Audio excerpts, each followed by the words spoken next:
So, like, I guess this is going to be the most discussion about Xbox that Xbox. has ever occurred in years on this show. Xbox. Oh, you have it right there. There it Xbox is here. Whoa. Hey, there it is. Yeah, mine So is it's a podcast back there somewhere. viewers who are not familiar with the story of how I got this Xbox. When I did a Persona 5 Royal stream, they were like, hey, could you play it on the Xbox? I'm like, okay. And I went and bought it and then did the stream and then put it on a desk over there. And it has sat there unturned on the entire time. Oh, do you mean the Devil May Cry 5 demo machine? The DMC5 fucking demo device? Yeah, that thing booted up the DMC5 demo real nice. Really good. It played real good on that. I did enjoy it. And then Dead Space, and then Dead Space later. You know, that was cool too. Yeah. So I have it wearing headphones so it can't hear us say anything mean. Oh no. About Xbox. Well, that's okay. The hardware will continue to exist. Wooly. It's the software that's the you're right. the sticking point. This hardware not going anywhere anytime soon. Definitely not. No matter what anyone tells you, or I tell you, or Phil tells you, the hardware is here to stay. So you fucking sat and listened to it? You listened to the podcast? I did a 2-hour stream watching a 22-minute Xbox podcast. Fill me in, because I got the bullet points. It was so good. Oh, I man. loved every second. The bullet points to me were, hey, we're going to continue making hardware, but also we're going to try to sell software on other competitors' platforms. Four games are coming.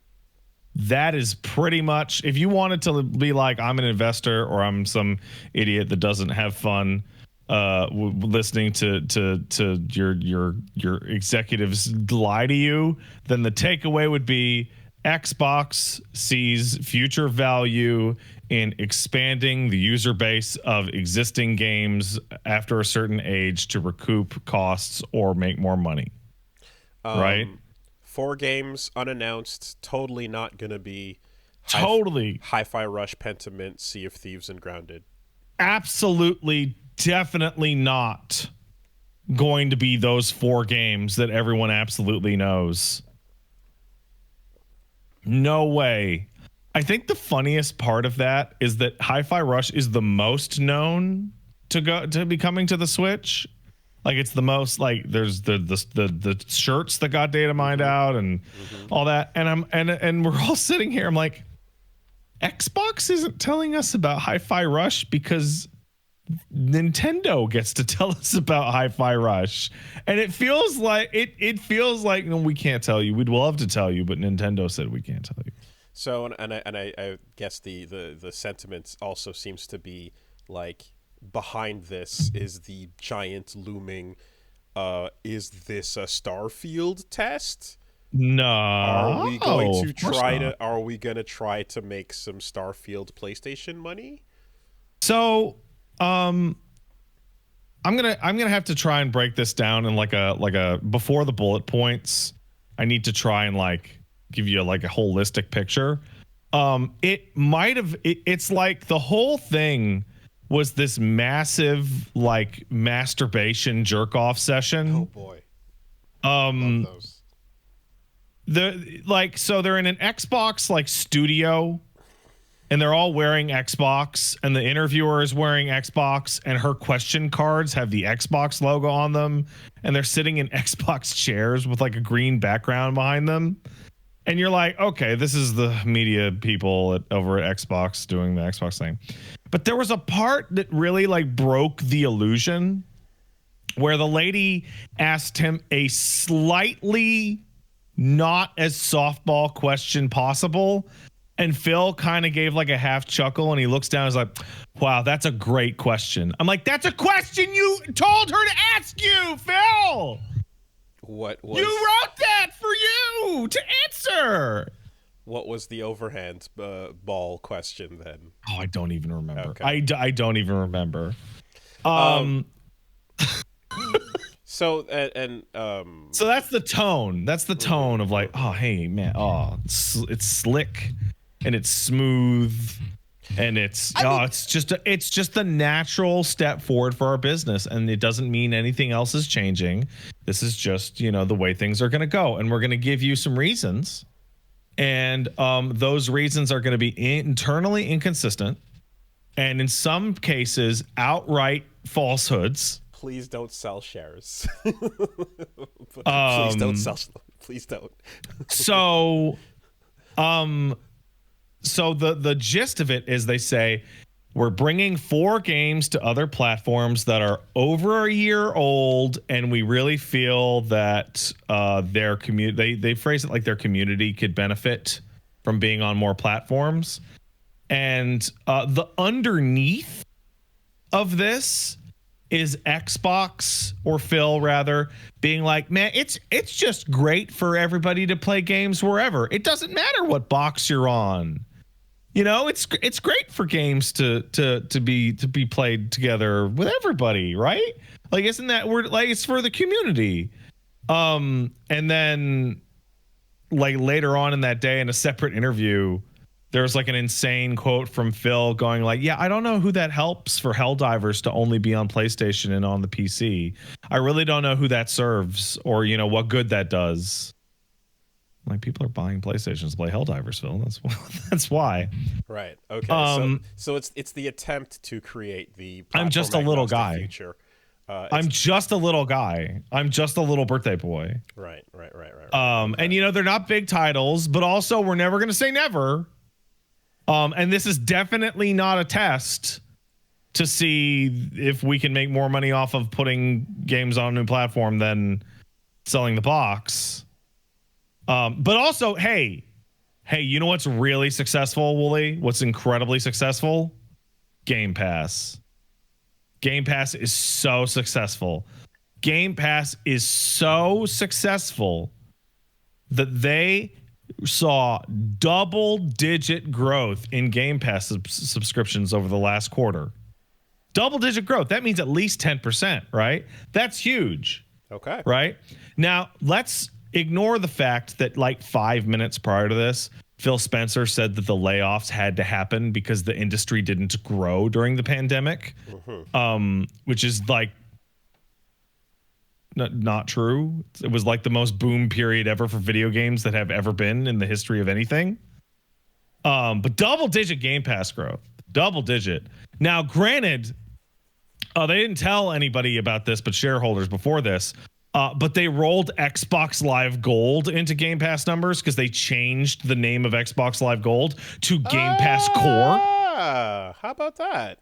The basic online subscription. Yeah, okay. So actually, the Game Pass that we're talking about has been seeing double-digit losses in terms of growth. But when you incorporate the renamed existing service that has look at number go up. Then there you go. Because there's 24 million people who pay for Xbox Live Gold, but there's only 11 million people who pay for Game Pass. Gotcha. Cool. And hey, dude, Diablo 4 in March, right? What's that? Diablo's coming in March. Diablo's coming for March for everybody with Game Pass. No, wait, not you people. Sorry, with good Game Pass. They had to put out a press release afterwards. With Game Pass, real. Yeah. So it's like, okay. So when you want to tell the shareholders you're getting growth, it's everybody. But when it's like anybody that would actually get anything, you're like, no, you stupid babies, no. Cool. Okay. And then they said, not only are we not getting out of hardware, Wooly, not only is Xbox not getting out of hardware, we've actually got some sandwiches that are also Game Pass. Everyone who buys one of our sandwiches, Game Pass. That's the Game Pass sandwich. Game Pass sandwich sales. So the full Game Pass family brand has gone up really every day. Multiple people every day. Multiple. Yep. So not only are they not going to get out of the hardware business, Wooly, but there was like a couple of predictions I made And one of them was like, the Xbox is always going to be the best place to play the Game Pass games because they're just made for this. And they use like Power World as an example multiple times, at which point I have to point out that like Power World was objectively terrible on Game Pass. People were trying it on Game Pass and then buying the Steam version because the Game Pass version was like multiple patches out of date because they had to deal with Microsoft compliance. And it's an early access game on Steam. Yeah. So it's incredibly, yeah. So it was like that was the worst off. version of the game you could buy. But they're like, oh man, Power World's a big success for us. But yeah, not only are they not going to stop making hardware because it's the best place to play Game Pass games, but the next Xbox that they're making, that they're committed to, yep, is going to be the biggest technological leap between two consoles in the history of video games. And we're not going to talk about anything more than that. Okay. Even though that means that's either not true or the fucking thing's going to cost like $800.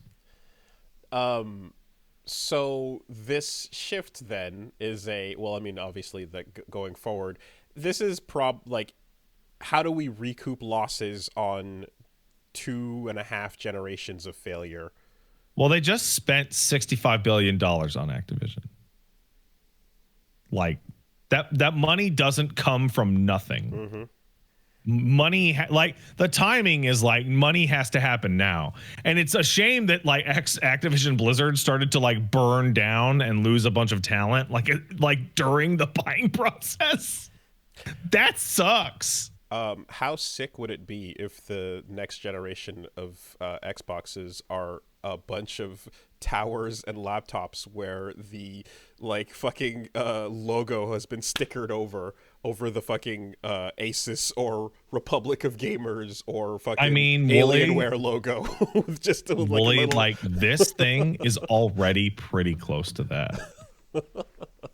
Like you're basically describing, there were rumors, I don't know if you saw any of these, but there were people talking about a little while ago that the next Xbox was going to be like $800 to $1,000, and it was basically going to be like a specialty boutique console that's like a built-in Alienware. Yeah, and this thin console seems to have, looks like there's a keyboard in the middle there, but I can't open it to really confirm. It's just, I don't know. But anyway, plug your controller in. Yeah. And then after that, they gave some interviews in which had like Phil Spencer like port begging Helldivers, because that's their sale to consumers is like, listen, man, yeah, we're porting these games, but it's for you, man. So there's more people like for you to play with, bro. That like Grounded and like that's got like people playing it. Did you play Helldivers by the way? Because I have questions about it. I absolutely played Helldivers. Okay, great. Well, I'll do that later. I have a Helldiver stream open in another window right now, so I can get the Twitch drop. Wow. Okay. Yeah. So, was there any clue as to why this was dropped in the form of a podcast? I was talking to I don't remember who I was talking to, but we were sitting around. I was like, this shit it was you. No, it wasn't. What? Anyway, point is, it's like we had all this rumor shit last week, right? At the very beginning of last week or 2 weeks ago. And their only response was, we're going to have a podcast update in fucking 10 days. And then we got to see panic sales and doomsaying and people selling their fucking boxes. And it's like, this could have been like the Microsoft Twitter account posting like an image that's like, yes, we are bringing a couple of games to other consoles and then this and the reasoning and right. Like the podcast element just seemed like so self-indulgent. Yeah. Like I mean, like maybe this is this is a soft little like flirtatious to Sony like multiplat tonight, tonight, King. Tonight though, they have absolutely opened the door for just having to endure the most intolerable like port begging ever from now on. Like Nintendo and Sony are never going to put their games on your platform, like ever. Yeah, no, ever. They're never going to do it. That's like They're crazy about it. They're never going to do it. well, and again, it's like once the back is to the proverbial wall and it comes crashing down, then it's like, okay, a switch from Sega hardware to Sega software occurs. However, starting with 4 soft things and then seeing where it goes from there. I mean, and they're like, hey, we're not bringing Indiana Jones or whatever over, but we're never going to say never. And it's like it's a financial test.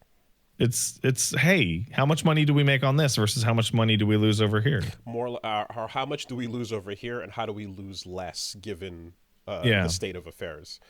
Now I'd like to point out that there's somebody in the chat who said it's weird. Pat seems more anti-Xbox than usual. My usual stance on Xbox is that I don't think I've talked about it for like 2.5 years at all. I don't like, I have one that I don't use and it doesn't have any exclusive games that I need to play on it. With Microsoft doing like a weirdly bad job and then doing these podcasts that are like hilarious. They're hilarious. I do suggest you watch it, Wooly, because I was like sitting there like mouth agape a couple times going, what you just said isn't true. It's just not true. I mean, it's a lie. Again, at the end, it's just, this is I'm fine with the bullet points on it, to be honest. The takeaways being simple enough that it's like, okay, every single one of these stupid flubs is completely that reaping what you sow, but at the same, but competition good, as we said last time. I would like Xbox to hang out and stay. You need Sony can't be left to its own world to just do what it wants while Nintendo is over here on the moon colonizing. I will say though that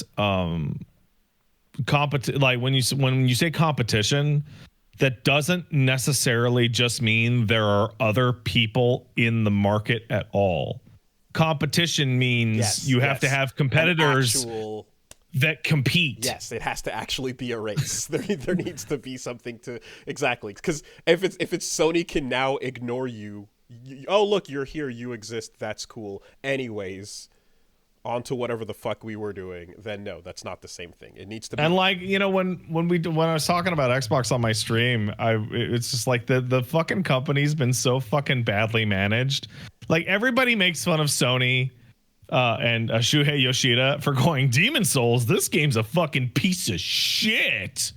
Get this out of my Atlas can publish it, whatever. That was a stupid mistake.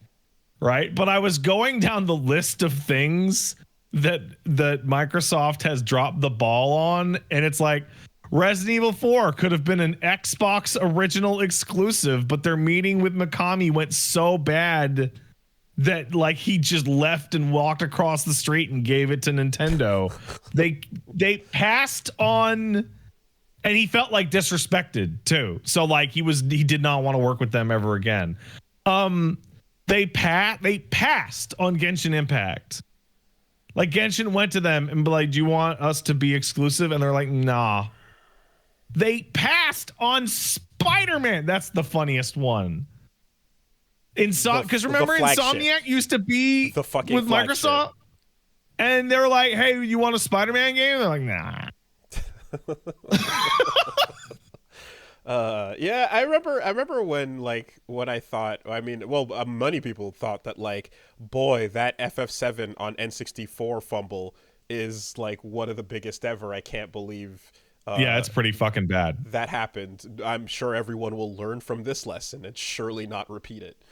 And like just I'm not able to find it right now, but I was seeing people talking about that Halo devs are looking at some of the 343 Halo devs are looking at Helldivers, and they're like, we pitched this exact game to Microsoft like 6-7 years ago, but with Halo. And they were like, no, that's a bad idea, don't do that. Interesting. I see. Okay. And just like, oh man. Yeah. Um, Hey, I want to ask you a question because I've been workshopping this idea for a while, and you genuinely know more about how the not just the inner workings of the console management work, but also the people that work there and make decisions. So, what's his name? What was that fuck's name? Don Matrick, right? Online only. Get the Connect. Blah blah blah. And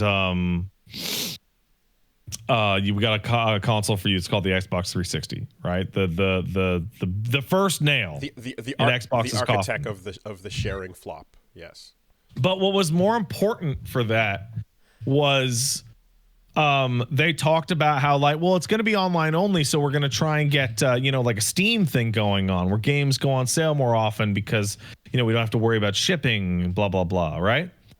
And I remember they would say that in interviews, and the response was, "Oh, cool. So is that going to happen?" And they're like, "Well, we're going to try."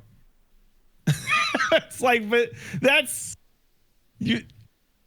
No, you didn't offer any. You said maybe a nice thing could happen, right? And so like that doesn't have any like punch to it.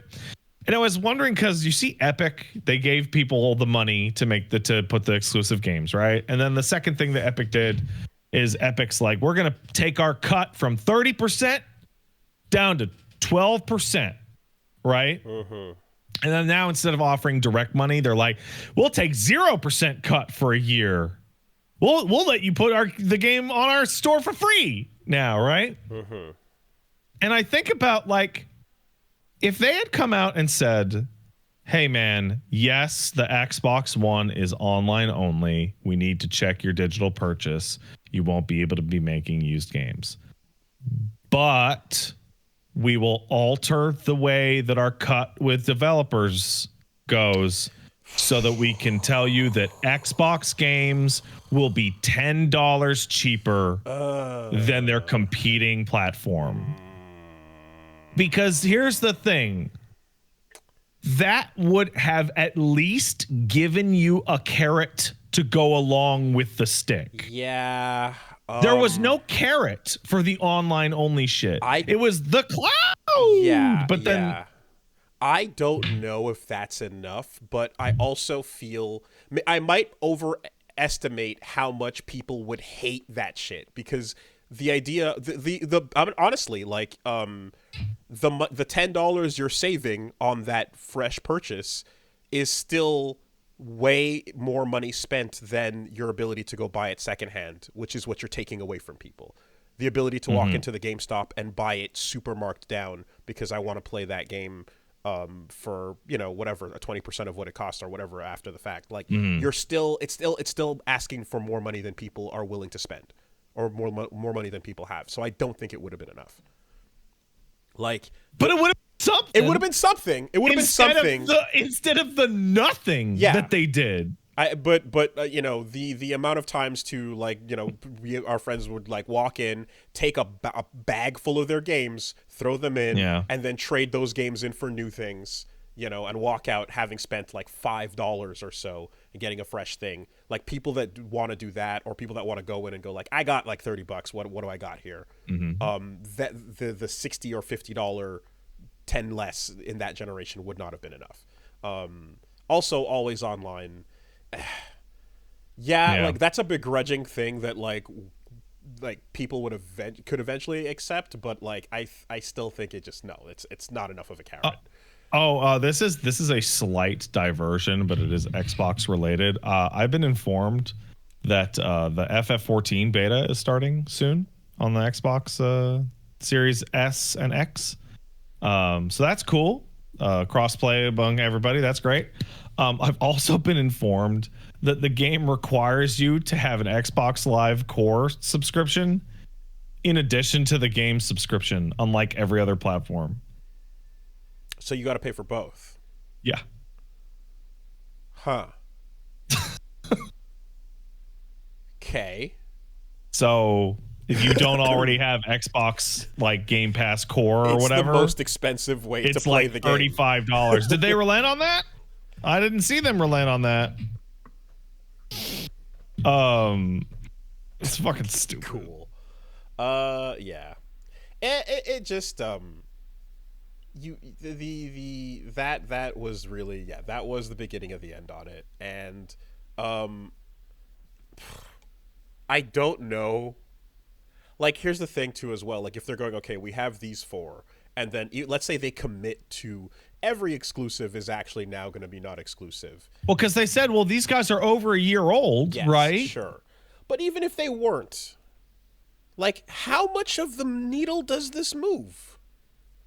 Like, that's the The thing. needle. Which needle are you describing The here? needle of, like, being able to make money to recoup costs on taking your exclusives over to PlayStation, right? Oh, a lot. So you've got a Starfield like giant title. What comes behind that?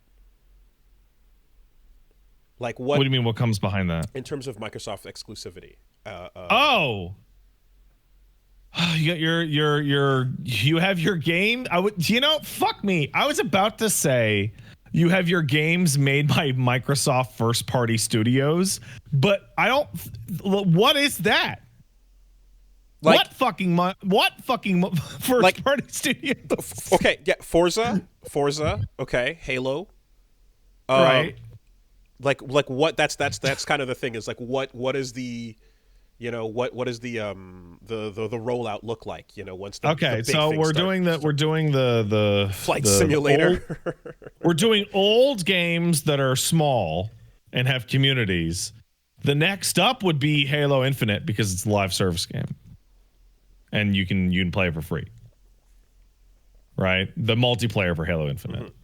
And I would even say, like, not talking about like hypothetical new unannounced games. I mean, like, existing things that. Yeah, no, it'd be Halo Infinite. Yeah. Okay. Would be the next one on PlayStation, and like they're positioning like Xbox is going to be the best place to play these games, and I'm really torn because like Xbox is like already not the best place to play almost any game. It is always the personal computer or maybe the PlayStation, depending. I mean, personally, I'm just this type of person that, like, I don't really want to tweak settings that much when I'm a bit tired of that, so I kind of Everyone is. I go for PS5 for just I hate keeping it simple. But like it would be funny though to enter a world where like all these exclusives are jumping over and like KI is not freed, and they're just like, you fucking let us out. Let us out, god damn it. It's just this strange situation because they've said that, like, no, we're definitely going to have another console and it's going to be very big and very expensive. And I'm sitting here going like, why would I buy that console when I now have the assumption that like any games that are actually exclusive to the platform will come over wherever you can put them if I wait like if you just wait it out a year. I think there was a weird, so when we're watching the Xbox presentation and Phil's blowing smoke up our ass and all that, there was this incredibly strange subcontext underneath it, which is like, games used to be about moving hardware, but now it's about the games, and exclusivity doesn't matter. And I'm like sitting here and I'm like, every single person I know is foaming at the mouth because Final Fantasy VII Rebirth is coming out in like a week, Phil. That is exclusives do matter. There are people out there buying PlayStations right now to play that game, and they'll probably pick up other games. But more importantly, because now we're talking about, like, Phil in that interview like 2 years ago was like, or maybe last year, I don't remember, but it was like, the digital library is what fucked us, right? The fact that everybody's got a bunch of PlayStation games now that are going to forward compatible, that fucked us. And it's like, well, FF7's right the fuck there, man. It's gonna get way worse next week or whatever the week afterwards. Yeah, I don't know that that exact transition point is the one where everyone's giant Steam libraries and everyone's giant digital things are like rolling forward. I don't know what uh, generation will hit where they'll cut that off. I imagine they don't want you going more. They'll probably it'll probably be like the last two or so incorporated, because after a certain point, like there's a level of like, yes, it's anti-consumer, but fuck you, too bad. Just get the new thing or rebuy it or so. Nintendo seems to not give a fuck about that and just have it be like, okay, well, it'll be the last one at best. You know, but Nintendo's never gonna put a fucking Mario game on a Sony PlayStation. no. I know. I just mean the rolling forward digital library, like that everyone has, that they're permanently invested in. I mean, fuck, Switch 2 might actually start that going if it's backwards compatible. There's no reason to think that. But there will be a point where, like, there will be a cutoff that is like, yeah, too bad if the new thing will just not play this old of a thing. And if you've got your giant library, too bad for you. Maybe if it would be the point where they have like it will be a concerted effort to include backwards compatibility going forward. Yeah, but like people are buying games with the assumption of forward compatibility. Well, yeah. So the other way is the Xbox One way of going. Okay, we have certain titles that are going to be available backwards compatible, and you'll have access to those, but it's a select number of popular ones as opposed to the entire library, because perhaps it's like software emulated or something like that. So somebody asked a great question in the chat that pairs into this. Dazed Cookies asks, why would I buy a PS5 when God of War, Last of Us, Uncharted, and Spider-Man are all on PC? Literally every exclusive besides Bloodborne and Demon Souls. That's a great point. Exclusives are kind of, except for Nintendo, exclusives are kind of not a big deal anymore because everything comes to PC. Well, PCs are expensive and they fucking break and they're annoying to use. Like that's the reason. The reason is cost. You also have to keep up. You have to keep up, and it's a pile of shit. And sometimes the game come out and it don't work with your bullshit. And it sucks, whatever. Like, there's always going to be a place for a console. But I don't understand what Microsoft is thinking long term about selling consoles at all. If one console is going to have all of the Sony games and half of the Xbox games, and the other console is going to have the Xbox games and none of the Sony games. Like, the Xbox original was way stronger than the PS2, but the PS2 had like 10 times as many games. So you bought a fucking PS2. Yeah. So, well, again, it's like it's the your attachment rate will matter less, and you're now just looking entirely at software sales, and you become, I don't know, whatever percentage, you become 50% less dependent on hardware sales, considering it's already lagging. So I feel strange. I feel like they are deeply committed to the hardware. And I don't know why. Because if they think that they'll make more money selling games as a third party, then just go be a fucking third party. If this new thing that they're simultaneously announcing is also the biggest step forward, and will, like, that's going to be something. Oh, you know what it is? Back over. Then yeah, that business plan is in diametric opposition to the multi-platform one. You know what I think it is? I think it was. I'm not sure. I think it was Chris Wolfhart was talking about this. So Best Buy, the electronics store that you go to because you want to look at their TVs up before you buy them on Amazon, has decided. I don't know if you saw this, but physical media in Best Buys is on its way out. They're in the process of removing physical media from Best Buy stores because they felt that physical media is on its way out and that nobody cares about it, and the digital media is all the way forward because of the information they researched during the pandemic. Because physical media sales went down because people didn't walk outside their house because they didn't want to catch the plague. So they started the process of removing physical media from their stores like recently, right? Well, before they even started to do it, it was like actually really obvious that like most people don't buy digital. Actually, most people buy things physically, and that would be like a massive mistake. But the process took so long to get going and to become enshrined as like a fucking like plan for their business and spread it out all over that they can't stop it. like they're gonna It pull the discs off the shelves they they because they they began the the decision was process made like a year and a half ago, and now they can't fucking it's done, right?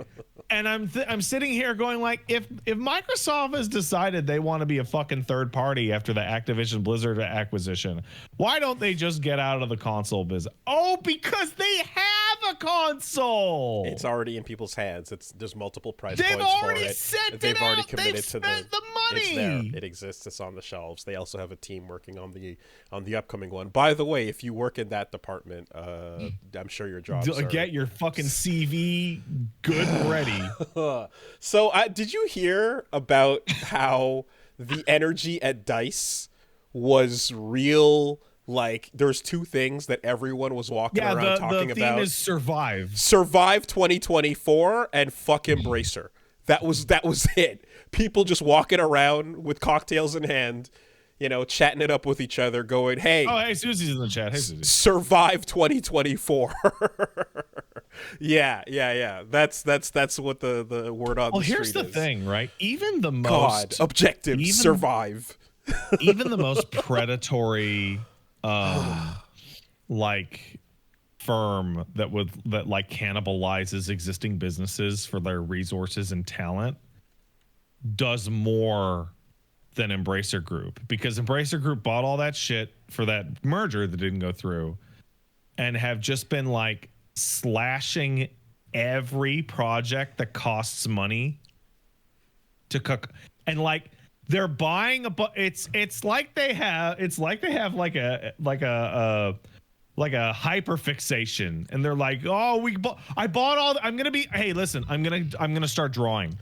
Okay, so I went out and I got a canvas, and I got my paints, and I got my brushes, and I got my fucking pencils, and I got my drawing tutorials on YouTube, and I made some friends in an art Discord, and I'm gonna start drawing, and then they drop like a little thing of paint on the floor, and they go, fuck it. And they just take the whole thing and just put it in a dumpster outside. And a friend of theirs goes like, you could have sold that. That was all brand new. Never used. You could have just sold that to somebody who wanted it and got some of your money back. They're like, no, fuck it. Right in the trash. It's almost as if our overruling principle is to always maximize shareholder value in any given situation. Yeah, even for it's almost even for like quote unquote. Even for like a cutthroat business, it's kind of like strange that they would say that so bluntly, because like, well, that's bad for your long-term business. So, but catch the the wildness of that statement going alongside the 1,400 this week. Ring the bell. Yeah. Jobs that were layoffs that occurred. That statement going alongside Larian's acceptance speech. Going up and basically, we're privately owned. You should do that. We don't have shareholders, but we also don't think about them. And that's like just straight up going like, yeah, shit sucks. It's really bad. Sorry that everything is this abysmal. We're not making this. We tend to not make decisions that are just based on how much money we're going to make off the thing. So like we've moved into like more of like a economic political issue. But we only know about video games because we're stupid. And the quote being, we building games that are actually fun are what are going to make you the most money. That's it. Anyway, go on. That like okay, why do you make your company public? Because you need capital. Why do you need capital? Because shit's expensive, right? You need a lot of money to pay people. You need a lot of people to have an office. You need a lot of people for equipment, etc. Right? But it's been shown like over and over and over. It's like, wow, Steam is an incredible service that has maintained its incredible lead over all of its direct competitors because all of their features and all of their rollouts and all of their focuses have been like long-term focused for the health of Steam. It's more stable, it has more features, it works better, and it's cheaper than literally all of its competitors because they don't have quarterly reports to actually deal with ever. Right? Larian's the same way. They had the cash. They said, we're going to work on this fucking thing for 6 years until we think it's the best game ever. And they put out, and hey, look at that. As opposed, it's amazing. As opposed to a system where you're basically, bending and breaking everything over the whims of someone who wants to jump in, watch their shit double in a quarter, and then jump the fuck out. Yeah, the strangest thing. And so they're making like .com bubble mistakes, right? Like, it's all about this quarter. It's all about this quarter. But they're we're talking about video games. Video games don't work on quarters. They take 2 to 5 years to make. Nah, Wall Street, bro. Wall Street. Run it. Dude, it takes at least 8 quarters to make a video game. I'm all in. You're about to release your game. Fucking all in, double this, or I'm on the roof. Go. Now. Answer my question. Yeah, it's anyway, so I mean, I suppose that, well, whatever. There's further layoff news to hit when we actually get into the news. But, yay. But hooray for Hi-Fi Rush, soon to be enjoyed by more people. Oh, dude. So here's the thing. Hi-Fi Rush, Pentiment, Grounded, and what's the fourth? Sea of Thieves. Sea of Thieves. They're good. People will enjoy those games. So hooray. And, gamers win. Listen, Wooly. Gamers are winning overall. As a whole. Yeah. Gamers win. No matter how many layoffs occur, no matter what's going on. Gamers now, if you're win. sitting there Quadruple A, going... baby. But Phil Spencer, I bought an Xbox Series X because you told me it was the best console to play Obsidian's Avowed on. And I'm sitting here watching 2 Obsidian games go to other platforms. And I really wanted to play God of War. But hey, man, I figured that playing Obsidian games was a better... Fuck, dude. What the hell? Nah, we all gonna make it. maybe just in brackets, we all not go make it. I feel like there's a factor people don't like to talk about this because it's irrational, but like when you buy one of these fancy consoles that costs $200 to $500 and you're like, I'm doing it so that I can see the games that I want come out on the thing, there is an emotional attachment there. And there is a genuine feeling of, what the fuck, dude? I gave you the money so you put the games on the box so I could play with the...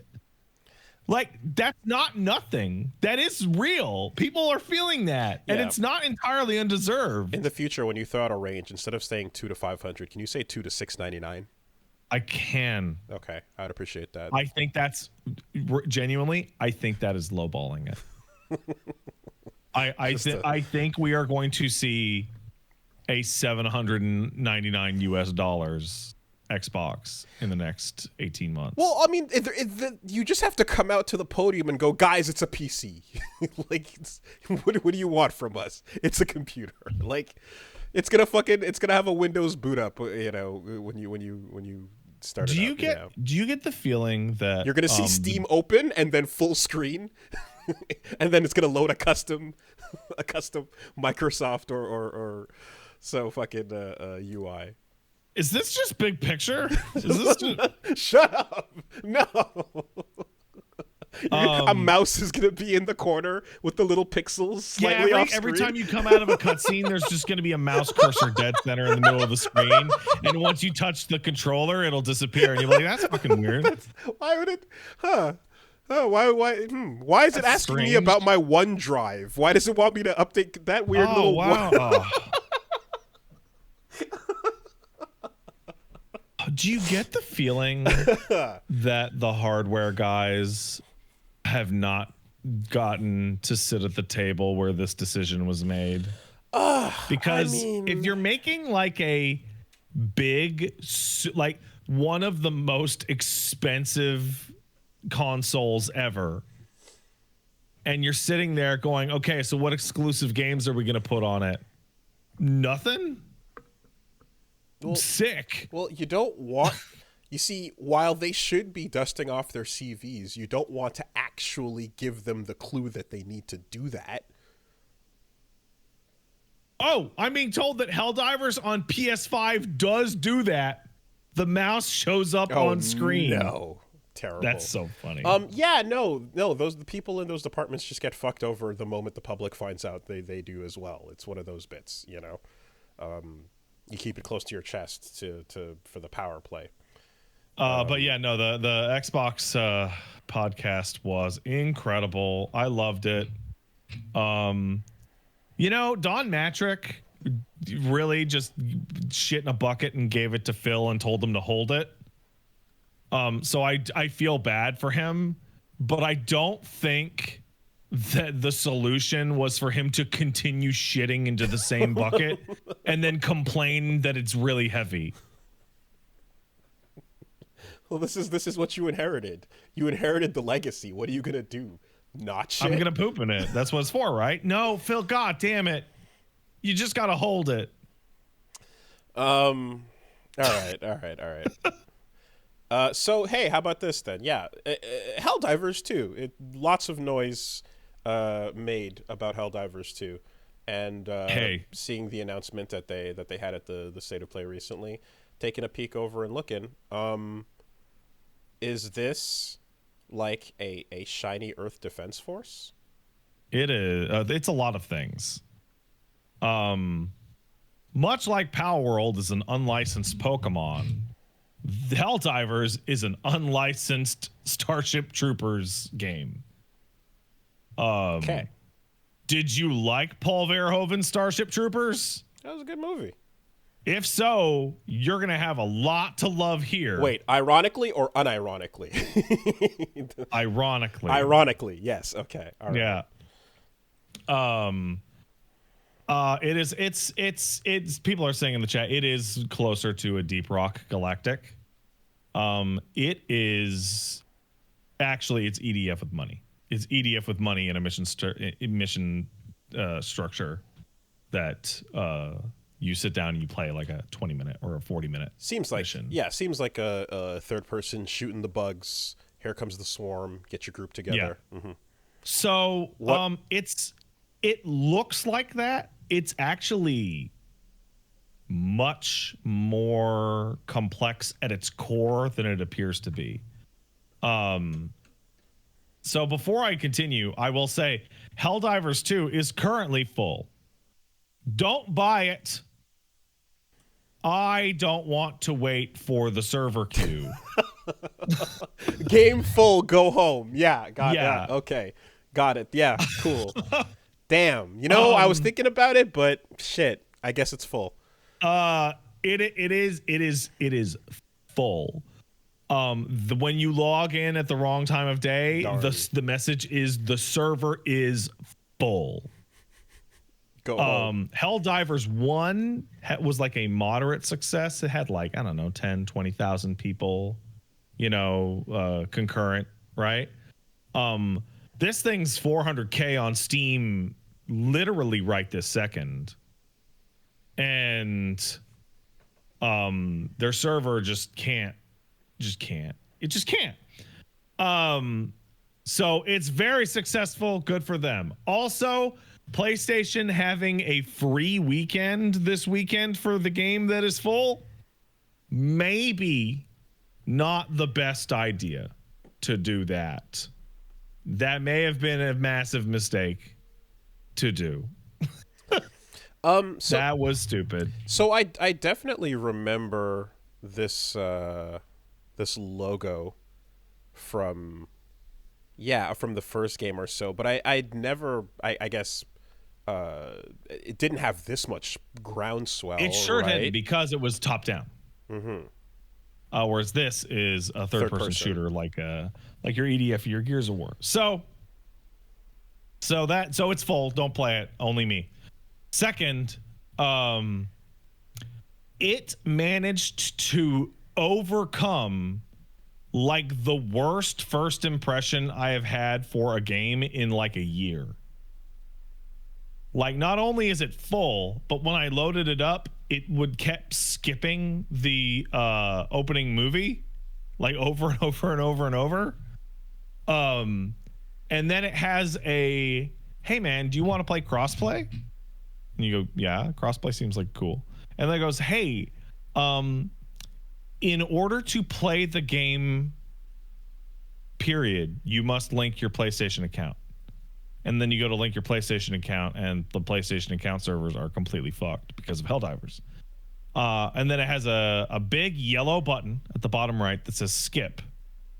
Now, it says you have to link your account to play. Okay. So I was like, oh, if I hit skip, it's just going to bring me to the tutorial and then kick me back to the link your account button, right? It doesn't. When you hit skip, it just disables crossplay. What it actually is saying on that screen is you need to link your PlayStation account to play cross-play. Okay. But it doesn't actually say it. It says you need to link it to play the game. Okay. So that is a mistake.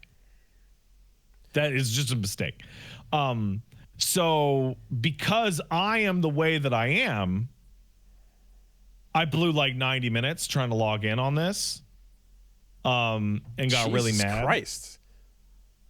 And when people were like, you can just skip it, I'm like, but it says I can't skip it because I was caught in one of my mental dilemmas. Did you try what happened if you did? No, because it says you have to. You have to. Anyway. I went to bed. And I got up the next day and played it. Yeah, I'll just promptly delete everything you just said. So click Wooly, and I'm gonna drag ask you to wait, hold on. I'm gonna ask you not to empty the recycling bin on that just yet, because there will be something similar coming later on at the end of my week. Okay, well, it's gonna sit in the recycling bin. Okay, yeah, let it sit there. But then you get in and they give you your tutorial in which it's ooh yeah, hoorah, you're gonna get those bugs, dude. You're the greatest ever. You're gonna earn your cape. And then you get to the most interesting part of the game, which is the map. So it is a large-scale galactic map with tons of planets, and you will travel to one of those planets and then select a operation on the planet's surface. The reason why this is like the most interesting thing is because it is part of a galactic front in which all mission results are being fed into the system. So you'll look at right now, for example, the Mantis system out on the Western Front, where the automatons are trying to take the Mantis planets. And as the automatons are beating our asses right now, you will see the liberation meter on the planet. Okay. Server wide, like clan pushes. Yeah. Okay. So you're like, oh, cool. We're all in this together. When I go to Fenrir 3 to fight the bugs and I finish my mission, you finish the mission and you get to see the number go from like 70% to 70.00001% to 0.2%. You're doing your part. I'm doing my part. And that's like a fun little thing because the front has been moving and there's been incursions, and that depends on the missions.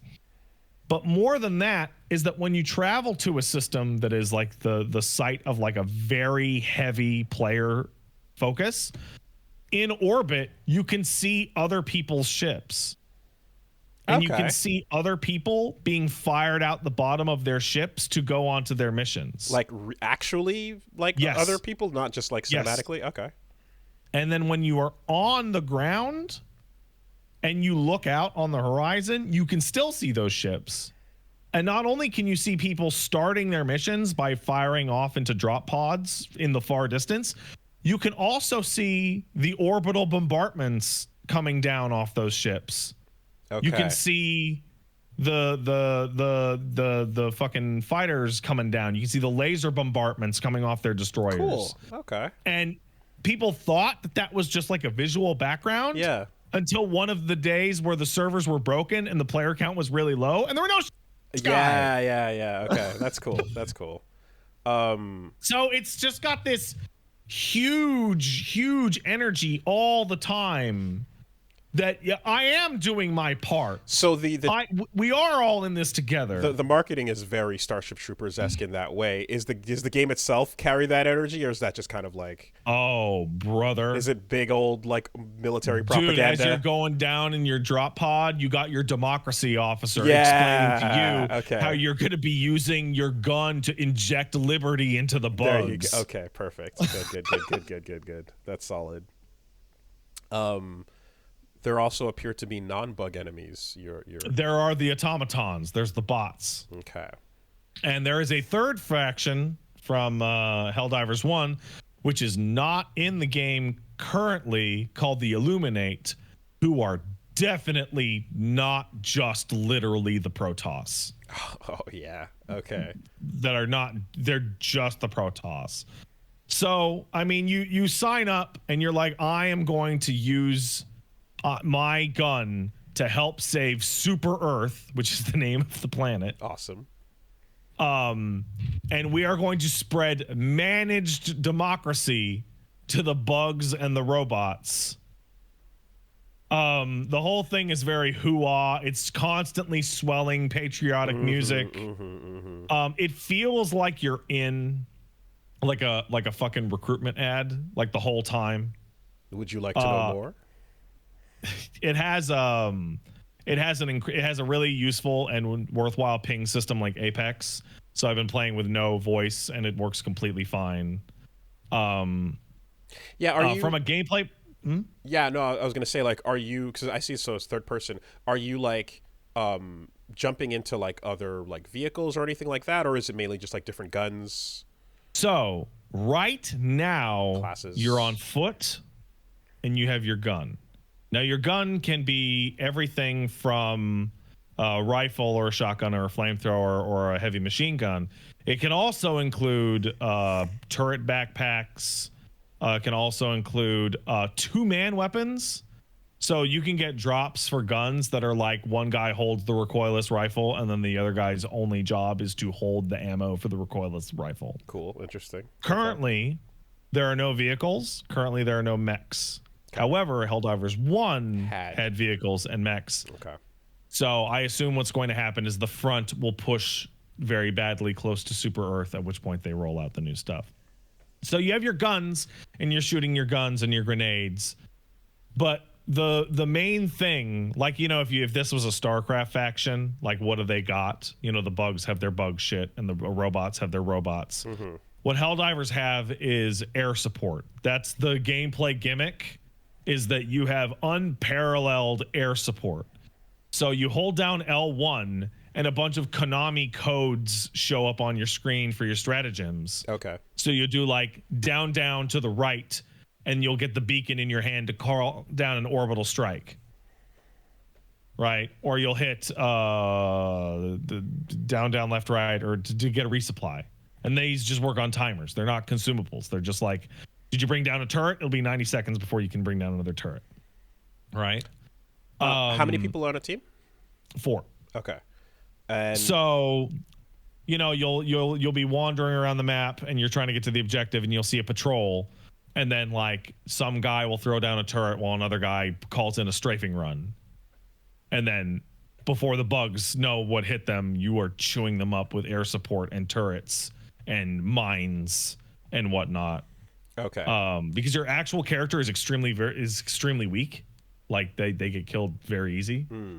And everything has friendly fire and you can't turn the friendly fire off. Oh, okay. So when you call in a bombing run, well, yeah, you better not be in the way. You better not be there, and your friends better not be there. Gotcha. But there's like plentiful respawns. which creates a situation in which you're like, well, I'm going to die for sure. Like you look around and you're like, I am 100% dead. So I might as well call in an drop it orbital on strike me. right at my Oh fucking feet. man, that real shit. Yeah, okay. That real shit. That what was it? It was I was recently reading about in World War II. There was literally a dude who did that.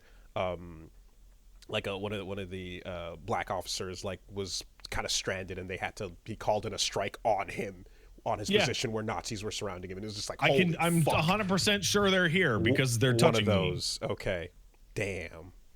It's all this plus it's got a bunch of mission types, and those mission types are varied, interesting. It has a good progression system. People were complaining that it has a battle pass. The battle pass is forever, and the free battle pass has enough currency in it to buy the one you can buy right now. So it's just the progression system. Like it looks like a battle pass, but it's literally just the level up system because it lasts forever. So your EDF progression will go from taking out the ants to taking out the big spiders to eventually fighting a Godzilla. So right now it's so you have your mission difficulty, and I think there are like 9 difficulties right now. And as you go up the difficulty, the main thing that changes is, so for the bugs, there's a couple harder bugs that will start to show up, like, and then at the top there's like Bile Titan, which is like a Godzilla bug, yes, which must be dealt with heavy artillery or orbital bombardment. But the best thing about the game is that when the difficulty goes up, none of the stats on the enemies change except for one, and that is number. The swarm. Okay. Yeah. So when you are playing a higher difficulty, the bugs aren't tougher. There are more bugs. Way more bugs. Okay. So I remember I was describing, this is a very particular thing, but we're talking about EDF on Willy Versus recently, and I was describing how that game, like, I had an issue that is going back to like childhood memories, and well, not really childhood, but like early years in gaming when I was playing Descent, and I was flying the ship in Descent around, and as you do. And there's the spider enemies. The giant spiders came up, and I remember I got the ship stuck under the legs of the spider, and I fucking hated it. Yeah, that's not great. Right, I'm not arachnophobic. I don't have any like a crazy freak out fear of spiders, but the idea of being stuck under its legs while it's like clipping through my comfort cage is very upsetting. Right? Well, luckily that will never happen to you in Helldivers because you will die instantly. Okay, because it happened in that game, and it made me definitely hate that in games. And then EDF was the next time the big legs are all you're stuck underneath them moments occurred, and I was like, I don't like this. I aggressively don't like this. As long as I can kill them a distance away, that's fine. But you can kill them a distance away, but when they run up on you and start slashing you, you're probably not going to have to deal with this unpleasant feeling for long. Okay. Because you will just get fucking killed. And to be fair, like it doesn't even have to be like aggro at all. When you load into Pal World, because it's so fucking janky, you go to one of your bases and then all your pals are on the same spot and they spawn in midair. Oh, that's fun. In between your player character and the camera. So they just and then they all run away. And I'm like, God, I hate that. Right? Yeah, no, Helldivers is so first of all, it's $40. So hey. Hey, look at these games coming out for reasonable prices and blowing up. Isn't that nuts? It's very smooth. It performs very well. Okay. It's very clean. Okay. Just I've only seen one bug. So, no, I've only seen one glitch, and that's when you come out of when you go to another guy's ship. You come out of a frozen pod, and like the pod moves forward, but the model like is behind him. It's not perfectly synced up, but like, yeah, no, it's very clean. It's very smooth. Cool. It feels really good. Like, Yeah. that's what part of the thing people aren't talking. It plays great. It's just great. Like, Okay. I quick played with some random guy, and both of our mics were off, and we were just using pings, and it was only the two of us, and we were on a medium, or I think it was maybe the step above medium difficulty, and we're like sneaking around the bug encampments, or sorry, the bug spawn points, like calling in airstrikes to try and get as many of the bug holes as we can before they realize we're there, and then placing down turrets and setting up machine gun emplacements and just tearing them the fuck up. It's awesome. Okay. Awesome as hell. Is there any is it all outside, or are there like in any Oh internal? yeah, it's all outside. It's all exterior. Okay. Maybe later it'll be inside, but like it's like, you know, the map is like a couple square kilometers, so you're hoofing it. Okay. Yeah, I always appreciate a good third person perspective on a game like this too. That's you can take it in a bit more and appreciate the scale difference. Someone in the chat asks if I've been to Super Vietnam yet. So the bugs are in like space planets. I don't know how to describe it, but you know what I mean, right? Like the moon or Mars, like mostly like a barren looking kind of landscape. Sure. Halo 1 planets. Sorry. Yeah. Mass Effect 1 planets. Right. Yeah. The current front with the bots is in a bunch of planets that look suspiciously like Vietnam. Okay.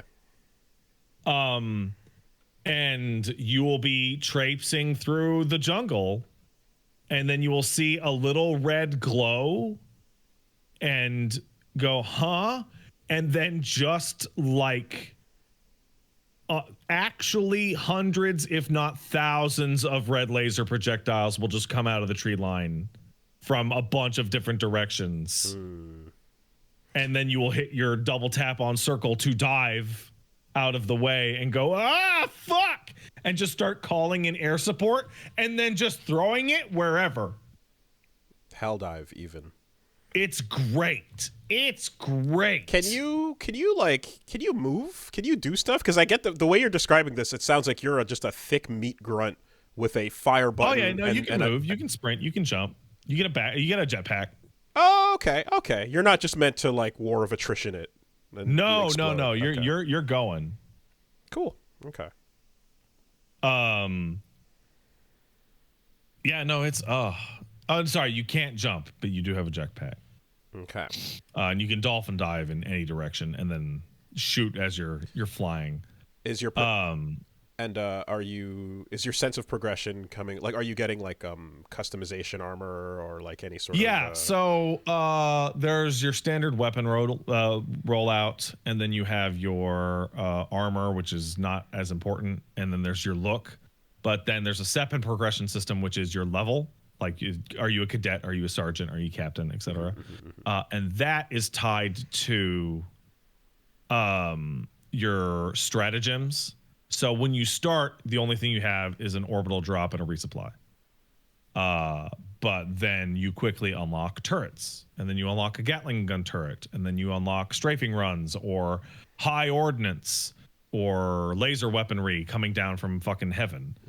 Or one of the more recent unlocks that I got was actually this makes a perfect example of what the game is like. One of the recent unlocks I got was a single shot rocket launcher that I can call in, right? So I would call in the single shot rocket launcher, and then I would fire it once, and it would strip the armor off whatever I'm fighting, be it a large bug or a large bot.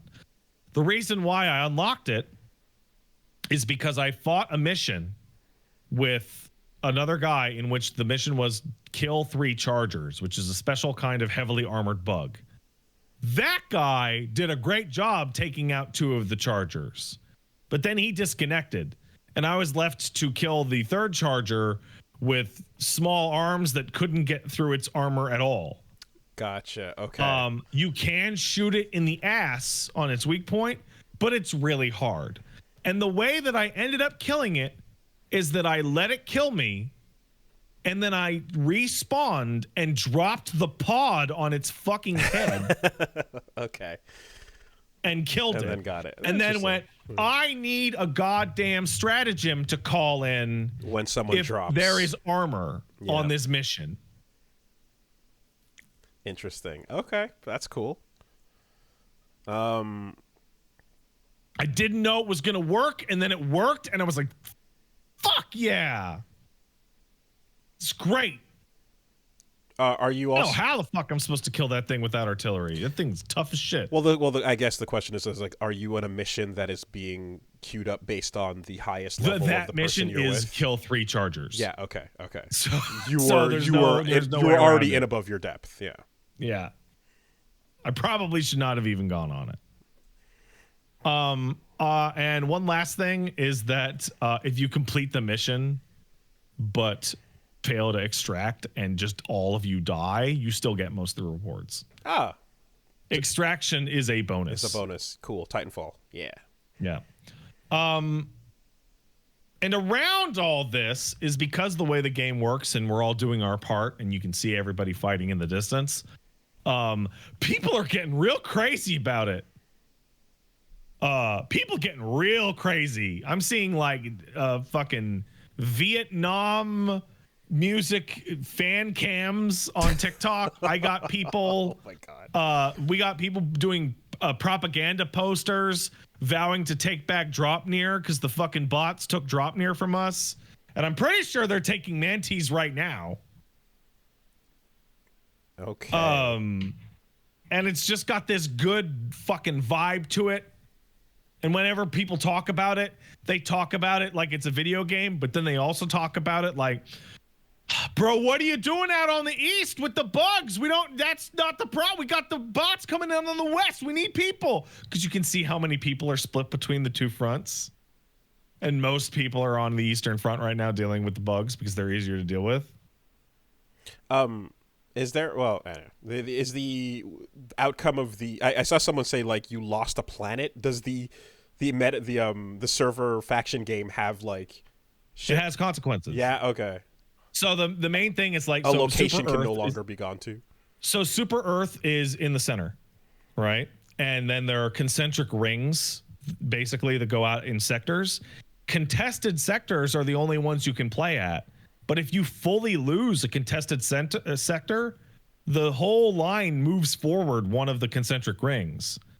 And Super Earth itself has a liberation meter on it. So if it gets bad enough and they push hard enough, You're they going can to push you Super Earth. to the center of the fucking map. Okay.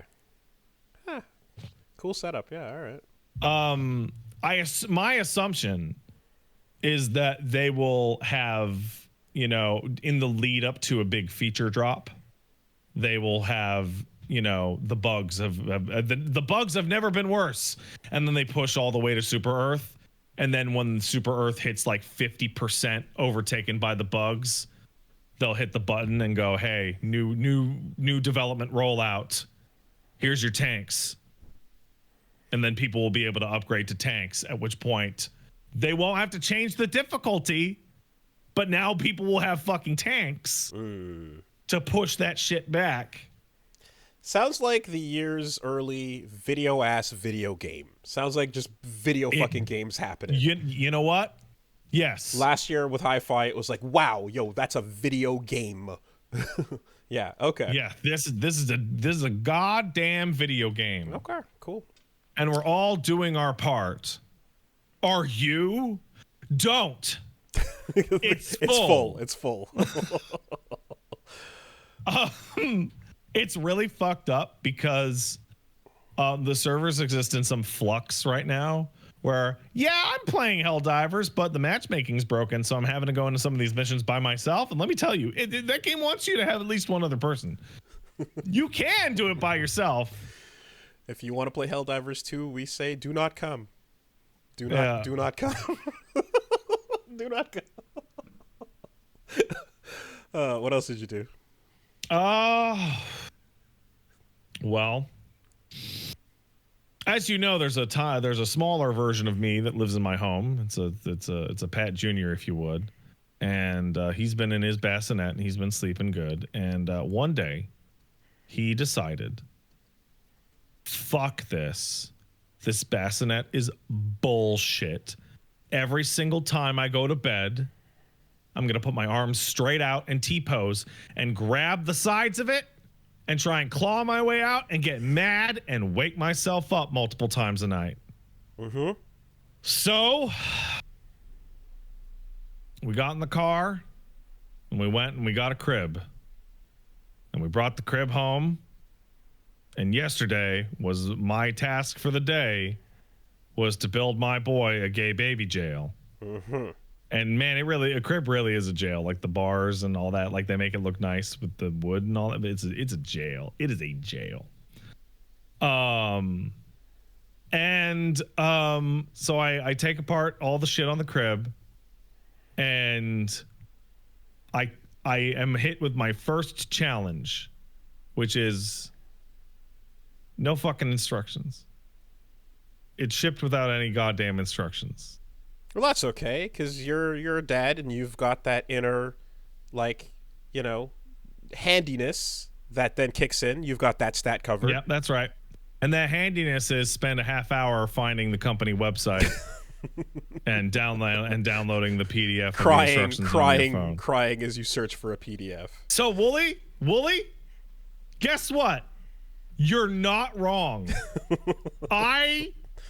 Yesterday was rough on Dad, okay? Mm-hmm. I was crying because the only piece of paper that was in the crib was, if you cannot assemble this crib following every instruction as denoted on the paper and use every part, it is not safe for an infant to sleep in. Oh.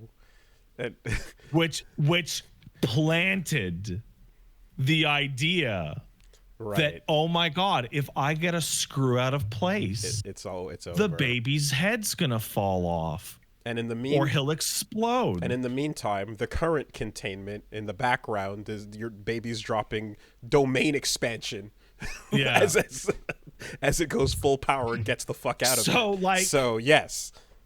So like on and off all day, I'm in the bedroom, like putting this thing together with instructions off my phone, and Paige keeps like not yelling, but like, hey, what the fuck is going on up there? Because I'm like sweating and sometimes I'm crying a little bit and I'm going like, where is it? I just had the screw.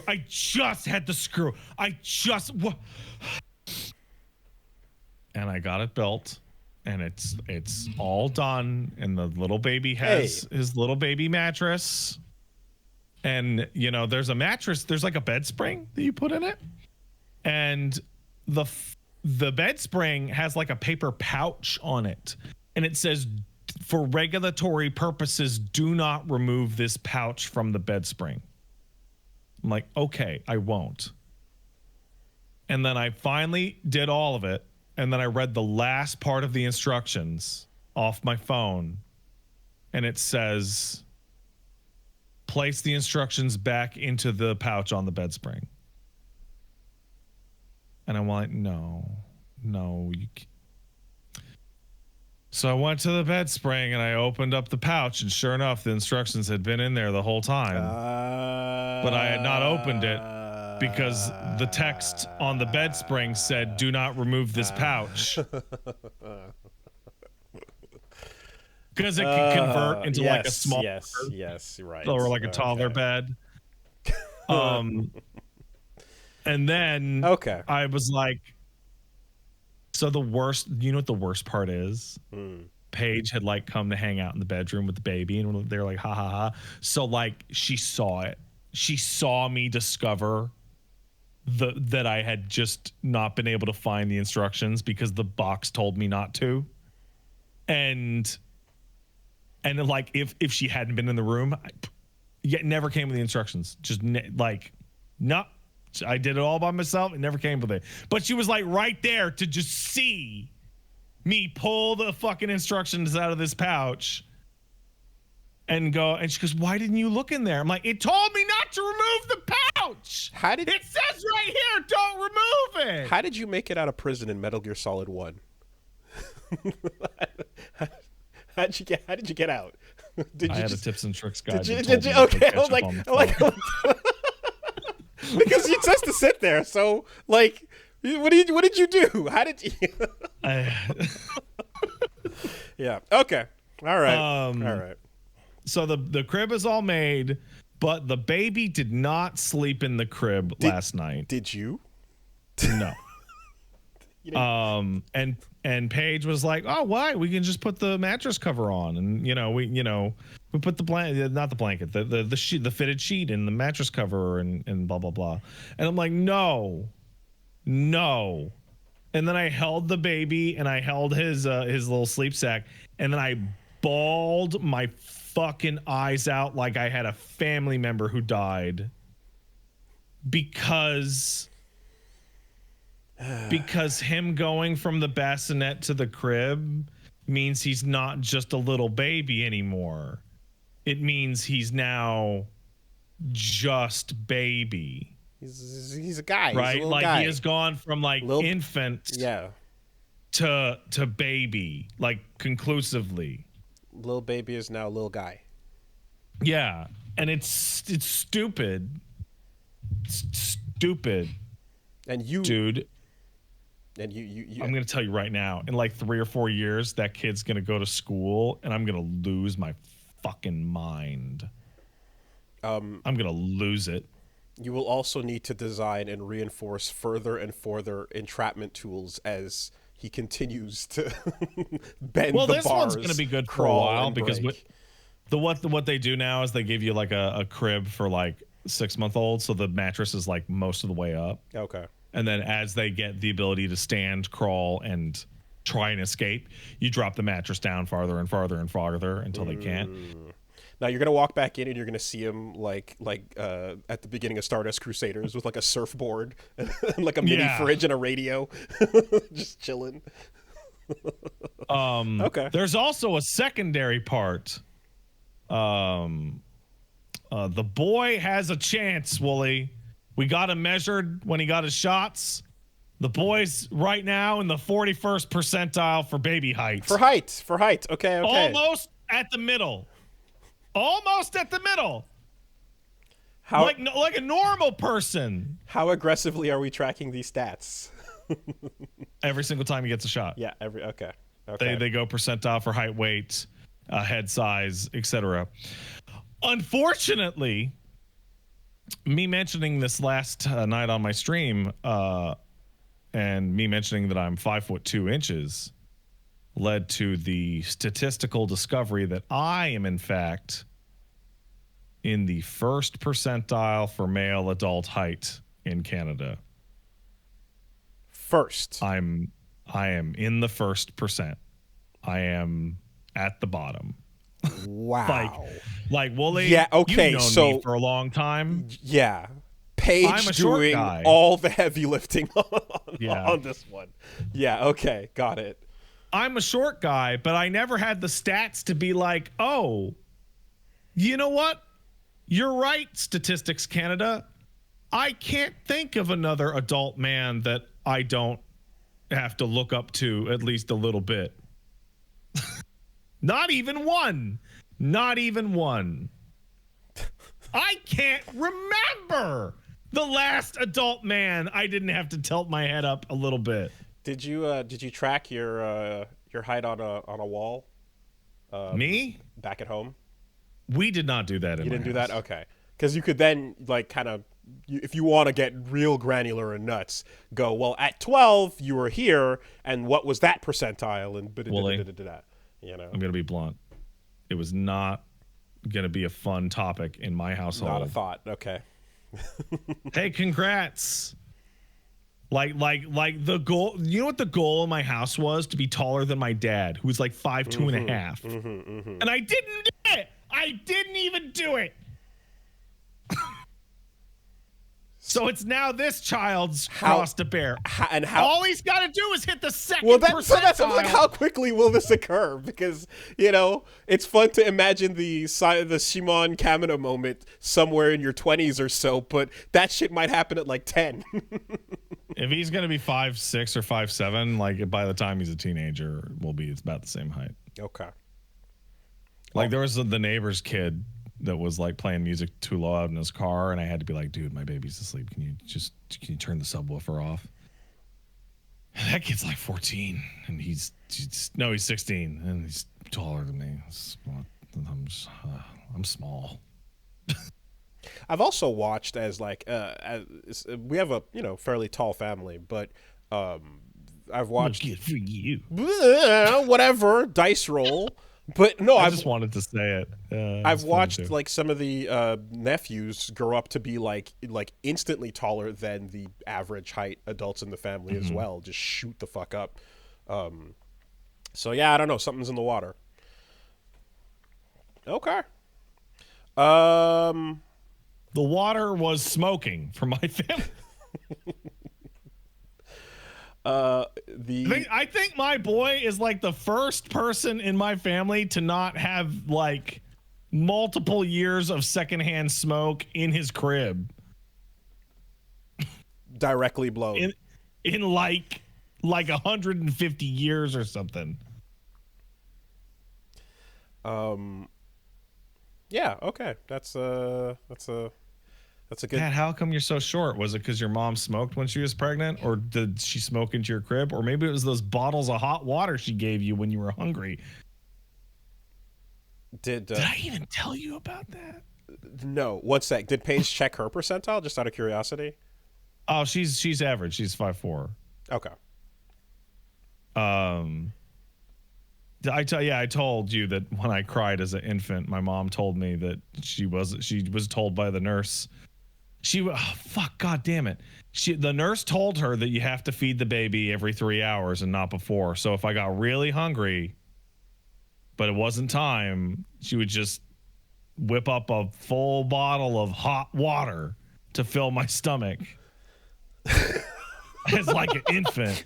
as a treat. Yeah. A little hot water is a treat.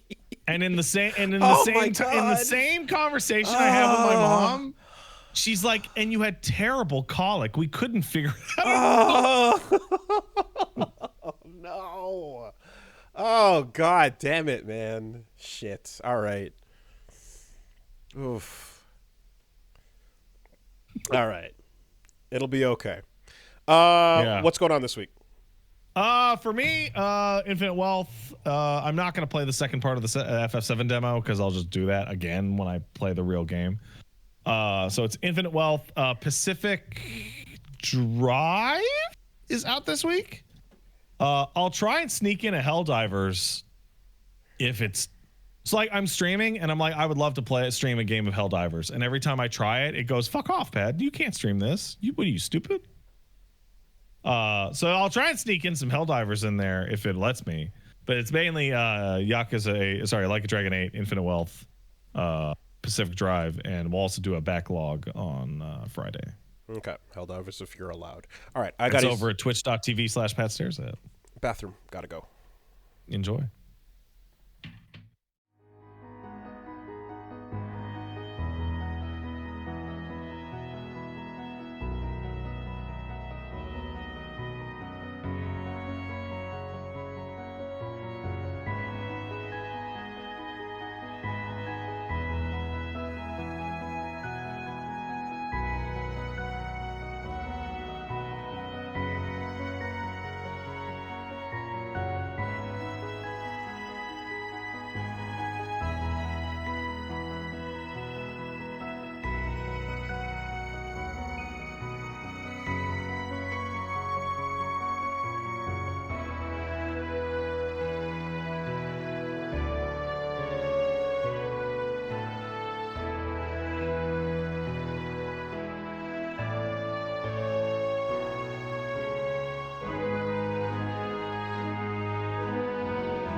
let's see. Over on What's up with you, man? my side of things. Excuse me. Yeah. How many times did you cry this week?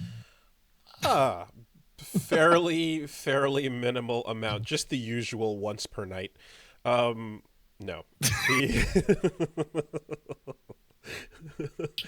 Oh, that's a good answer. Hey, I hit the credits in AC6 Armored Core new game run. Complete. Which one? Just I guess the new game Who'd you fight? Feed the Fire and choice. I guess so. Ire. Okay. So for context, bro, that was the fight that I was like, oh, if I don't hit the stick, the lock on will. So like, just put that, like, That's all the shit that you've done so crazy. far. That's crazy because the one right before that, especially, is nuts to not have the lock for. Fucking Yeah, it was rough. man. So yeah, Isn't it weird how that turns into Sekiro right at the end? yeah. There's you have that big old branch. And no, the honestly like that the talk about a final sequence, man. Like basically right where I had picked it back up was immediately going into the limiters release. Like you say, okay, like I did the Michigan fight, Yeah. Which is fucking awesome. which is such a good one. That's a really fun one. And then yeah, you go into the full aerial. We're fighting in the clouds, so don't worry about your boost. Which is like, yes, please give me that full mobility mission.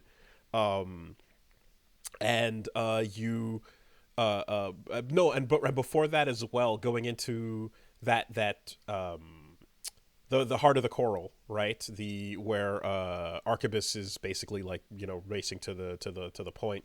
You hit the most FromSoft ass level ever, where It's weird.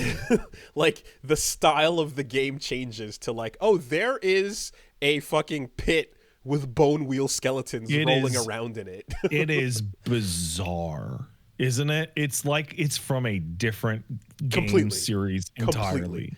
And if it were not like overstated enough, at the other end of that giant arena of bone wheels is a treasure chest and a bunch of enemies looking at it, waiting for you to make a move. In the And classic, what's in that treasure chest? it's the fucking moonlight, right?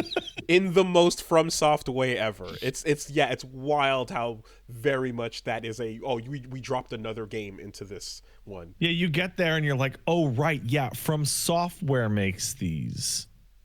We got a swamp, we got a bone wheel, and we got a moonlight greatsword waiting for you, if you dare. And then you get to the end and you're like, hey, listen, I know you've been doing a great job fighting these armored cores. Would you like to fight an orbital frame?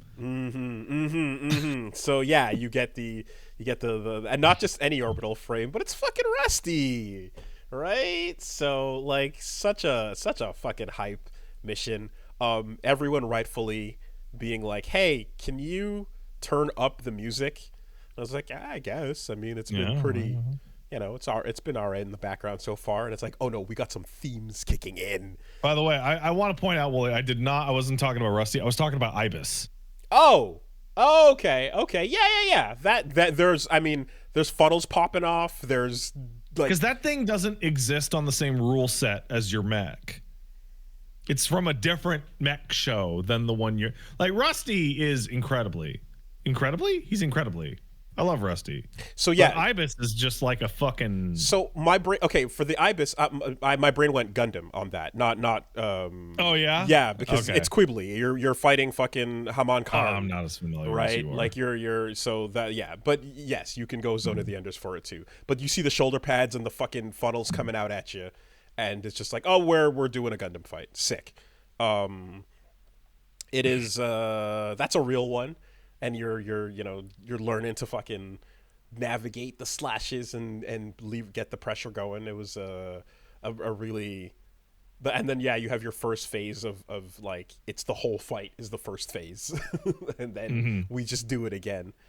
Um, but yeah, and then from that point on, you get your Walter Carla bitch, you get all that shit. Like it's just a really nice, strong escalation of events going through to the Oh, end it's there. great.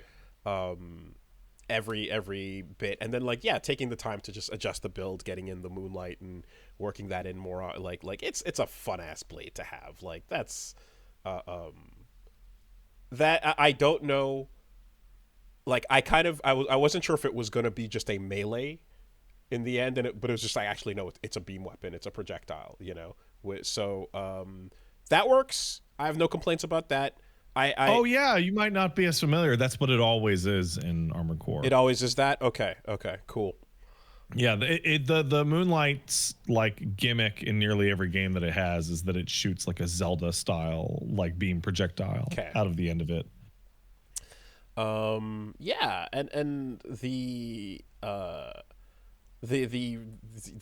bit with Rusty, just like what a fucking sick ass duel, man. The level of it's I don't know what the other route like brings, but like this feels like a nice conclusive one Well, given the choices. I'll just say in one route where you have one goal, you have to fight Rusty, so that the other route where you have the other goal Might be something else. Yeah. And it's a good like decision point as well. There's factors that we don't know of that I suppose I would discover on the New Game Plus runs where you get more information. But in terms of just like the proposition you're making and the choice between the like threat of Coral versus the life of Coral, yeah. that's a real, you gotta stop and think for a second. Well, what do we know about this? What are the outcomes? But yeah, so I'm probably gonna come back around to that, probably off camera, and then That's what I did. yeah, and if I do a final point or something, I'll make up my mind later. But So like so I went through the whole thing and I decided to do it off camera, and it's a little frustrating because like some missions are completely different when you're going through them New Game Plus or New Game Plus Plus. Like you remember the mission where you had to go to the power plant and you were getting attacked by invisible enemies with like lightning whips. So like in one of the routes you get to play that from the other direction. oh, interesting. You get to take out the guy investigating Ambush. right? Interesting. Okay. And that happens, but most of the missions are the same. Okay. And the missions that are exactly the same, they'll occasionally replace one armored core with like a much tougher armored core. The big shit is the third route. The last batch of things in the final route are cool as hell. Okay. It also feels like, at least for that one mission where Rokumon gets introduced, how there's like almost like a third potential. That is the only branch? mission in the game that I was like that. Okay. It is so weird. Okay. Yeah. It's so weird. a secret third branch for you.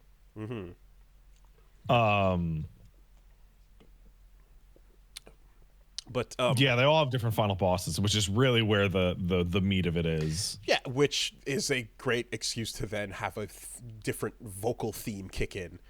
You know? So sorry, after you. No, so just like each the vocal theme, the music, yeah, towards that final sequence is all like absolutely stellar, like the best tracks coming in for sure. And I do appreciate it too how like the Ire fight, like the way her shields work is different, and because they're coral shields.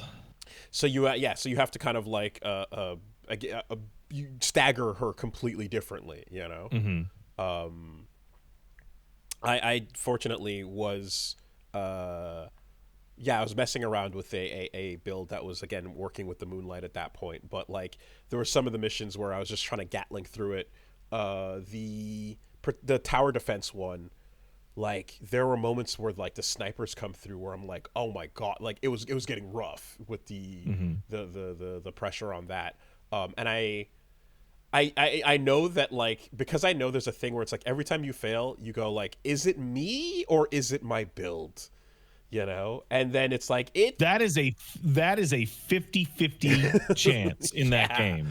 You know, it's a rough question each time where you're like, do I suck or is it the wrong loadout? You know? So I fortunately There are some fights you can go into with the wrong loadout, and they become very difficult. yeah. Michigan was me running out of ammo by the time I had to take him Yeah, on. that's the main thing for Michigan. That mission has so many goddamn enemies that, like, depending on what you come in with, like, you could easily run out of ammo. A melee definitely is way better suited for the grunts up front, so you can just go heavy at the end. And yeah, I still, and the thing is too is like, yeah, each time I came back in as well, like there's been, you know, weapon updates and changes, and a couple things got patched here and there, and new stuff dropped in. So I had a bit more to play with, but there are some where I'm looking at this and I'm like, what is the particular utility of this type of missile? And it's like, oh, this is for PvP. This is for when people are trying to break sometimes. lock. Yeah, and then some of the delayed, some of the split stuff, staggered lock on, you know, etc. It's like, oh yeah, this is Well, gonna. some of that is that also other cores, even like single player cores, will react to a weapon firing off, but not necessarily to boosting or locking on. Okay. So like it's the Elden Ring AI thing where like you fire off the missile and they go dodge, and like the missile's not there yet, man. Right. Yeah, and like I don't know, like I guess I call it the double beeps, but whenever you get the heavy double beep, like you know they're about to fire like their big attack or so. Like there's that like that beep beep, that pause, and then check to see what it's going to be because the rhythm of when to dodge the thing changes depending on what you're fighting there. No, I fucking strong finish, very very fun through the end, but like that escalation to the through the finale was fucking awesome. Yeah. It's good that you're going to be playing this off camera because you can do it on your own time scale. Because I don't know if you remember, but I talked about it when I did that. So you've beaten the game, and Ire is quite a challenge. And Ibis and Rusty, they're for real. And Freud, I think also you fight down there on that last mission. Like they're all like okay, and you probably went through all of the arena fights as well. Yes, I did. So you go into the new game plus, and you're going to go back to this mostly the same missions, but with your current mech. And it's not that your current core is stronger; it's that you have optimized it to your tastes, and you have probably been using like more or less the same core for like the last 5 or so missions. Yeah. I found my favorite 2 builds, and I load out those. Yeah. Like for me, when I beat Rusty, I integrated his new parts into my existing setup because his part, the core he comes at you with at the end, is incredible. It's really good and really balanced. Okay. Yeah. Sorry, after you. No, also critical to my style at this point is the fucking burst, right? Yeah. AS, I think. It's just like that is a re-stagger at points when you're in on somebody and they're about to break out and like they haven't quite left your range yet. You can pop that and get them like right back. I love that more than the like magic pixel, more than the shield. Any other option? I'm like no, this everything I do is gonna be with that burst for sure. So you're gonna hop into the beginning and you're gonna fucking fly through those missions.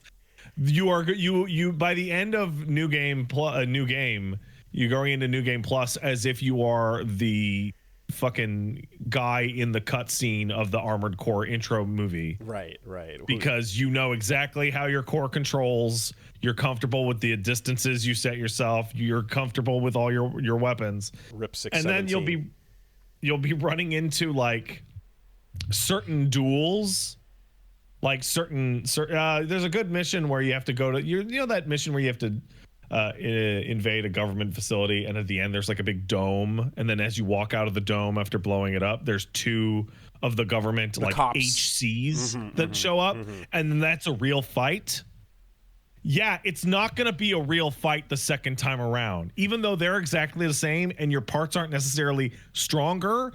By blowing through Rusty and Ire, those guys ain't shit. Some of those fights are going to go from multiple minutes down to like 45 seconds. Is there a scaling that occurs? No. Oh, wow. Okay. And you're not even really numerically stronger. You just know what you're doing. Okay. Yeah, no, like I can imagine fucking what's his name? Quick, slow, flamethrower asshole, like Yeah. coming up to you and just like unleashing everything, and then rebursting so you never get a chance to run. Call that a day. Milktooth, yeah. No, I'm very curious to see. So you get these branch decisions. The final set you go the opposite route with it, and then do you immediately then get access to the new stuff, or do you have to come back a third time? So you do New Game Plus, and in New Game Plus there were a couple branch points. Just do whatever one you didn't do. Yeah. Like the whole way through. And then when you do New Game Plus, you will start to see brand new missions that are completely different. Yeah, okay. So the first one that shows up like really, really early, I don't remember what it's called, but you remember that goddamn gigantic like behemoth like walking mech? Strider. The Strider? Strider. Yeah, defend the Strider will show up. Okay. Right, and you'll be like, okay, no, that's the third right there, because that's way outside the context of the other ones. Yeah, interesting. Okay, cool. So it's just straightforward. See both, and then the third route's like way harder though. Like the route 1 and 2, they're the same, but the third route is like new enemy types, and whoa, it goes. Interesting. Okay. Yeah, I guess I'll go through and decide how to proceed if we come back around or don't. But either way, I want to see what's up with that. But for a soft first new game ending, I fucking absolutely love how that came together. It also makes me wonder, because as somebody who's like, you know, I haven't, again, I'm new to Armored Core, unfortunately. The FromSoft I know is based on, you know, the Soul series stuff. Have all the previous Armored Cores have they had a similar approach to story mode branches and then like up an escalation to narrative pop off point? Like, I don't know. I'm curious if this. I also don't know. I have played every Armored Core game to about the halfway point. Okay. Some of them do. I don't know. Okay, not all of them. Fair enough. Because yeah, it's very strong, and it's I like seeing them take their approach into, you know, this kind of like sci-fi version of the escalation in the same way you see it in fantasy, and then you see it in, you know, gothic. There's only like, I really genuinely only have one problem with the game at all, and that is the New Game Plus route is significantly harder. Like they really give you the business. But once you've done it, there's nothing in the game that can touch you. Like even like completely deleting your file and starting over. I mean, like the game is now a joke. Well, like the answer is now PvP. Yeah, except I don't. Like I wish the game had like a legitimate like hard mode. Fair enough. People have talked a lot about PvP while I've been going through this, so like I'm assuming there's enough meat to dive into there, though. There's some. I don't know how much. Yeah, I also continued with some Half-Life 2. The section after getting the snipers, fairly, it's it was just the rest of the driving. I got fucked up by that train so many times, it was wild. And then the desert fucking traversal. Oh yeah, Yeah, like with the with bugs. the bugs, and I QA'd my way through that shit. They want to play physics games. I got physics answers. So I I took two planks, and you stand on one, and I stuck the other one at an angle, and then gripped it, and he pulled it towards me, and leaned back, then creating a little sail, a sand Yeah, sailboat, great, great. which took me across, the unintended way. But fuck you, physics works. It works. That's the puzzle. That's how I solve it. You know, it's weird. I haven't played Half-Life 2 in like 15, maybe 20 years. And every time you mention one of these sections, it pops into my brain fully formed, incredibly clear. But it was not thought about Well, it's since the because last all time of you've these seen it. sequences were like the first time those sequences existed. Right.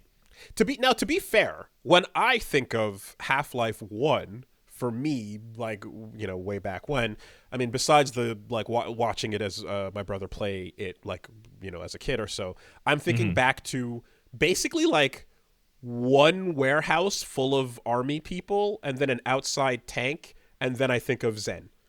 you Oh know man, I know like the exact fucking rooms you're talking about when yeah, you say that. yeah. Like that's you know what I mean. I'm like I feel like I put the fucking Zen, I put the crystal in. I crawled through a hallway, saved the dude, and then went right into a warehouse, immediately outside to a tank, and then through Yeah. a teleporter. It's compressed into all in my brain, Um, but no, that's where I'm at so far. And man, I know it's just old, and we know at this point, but the fucking shoot your missile out and then guide it later Oh, it's is, great, dude. God, it's so much fun. It's great. So much fun to do that. Really enjoying it.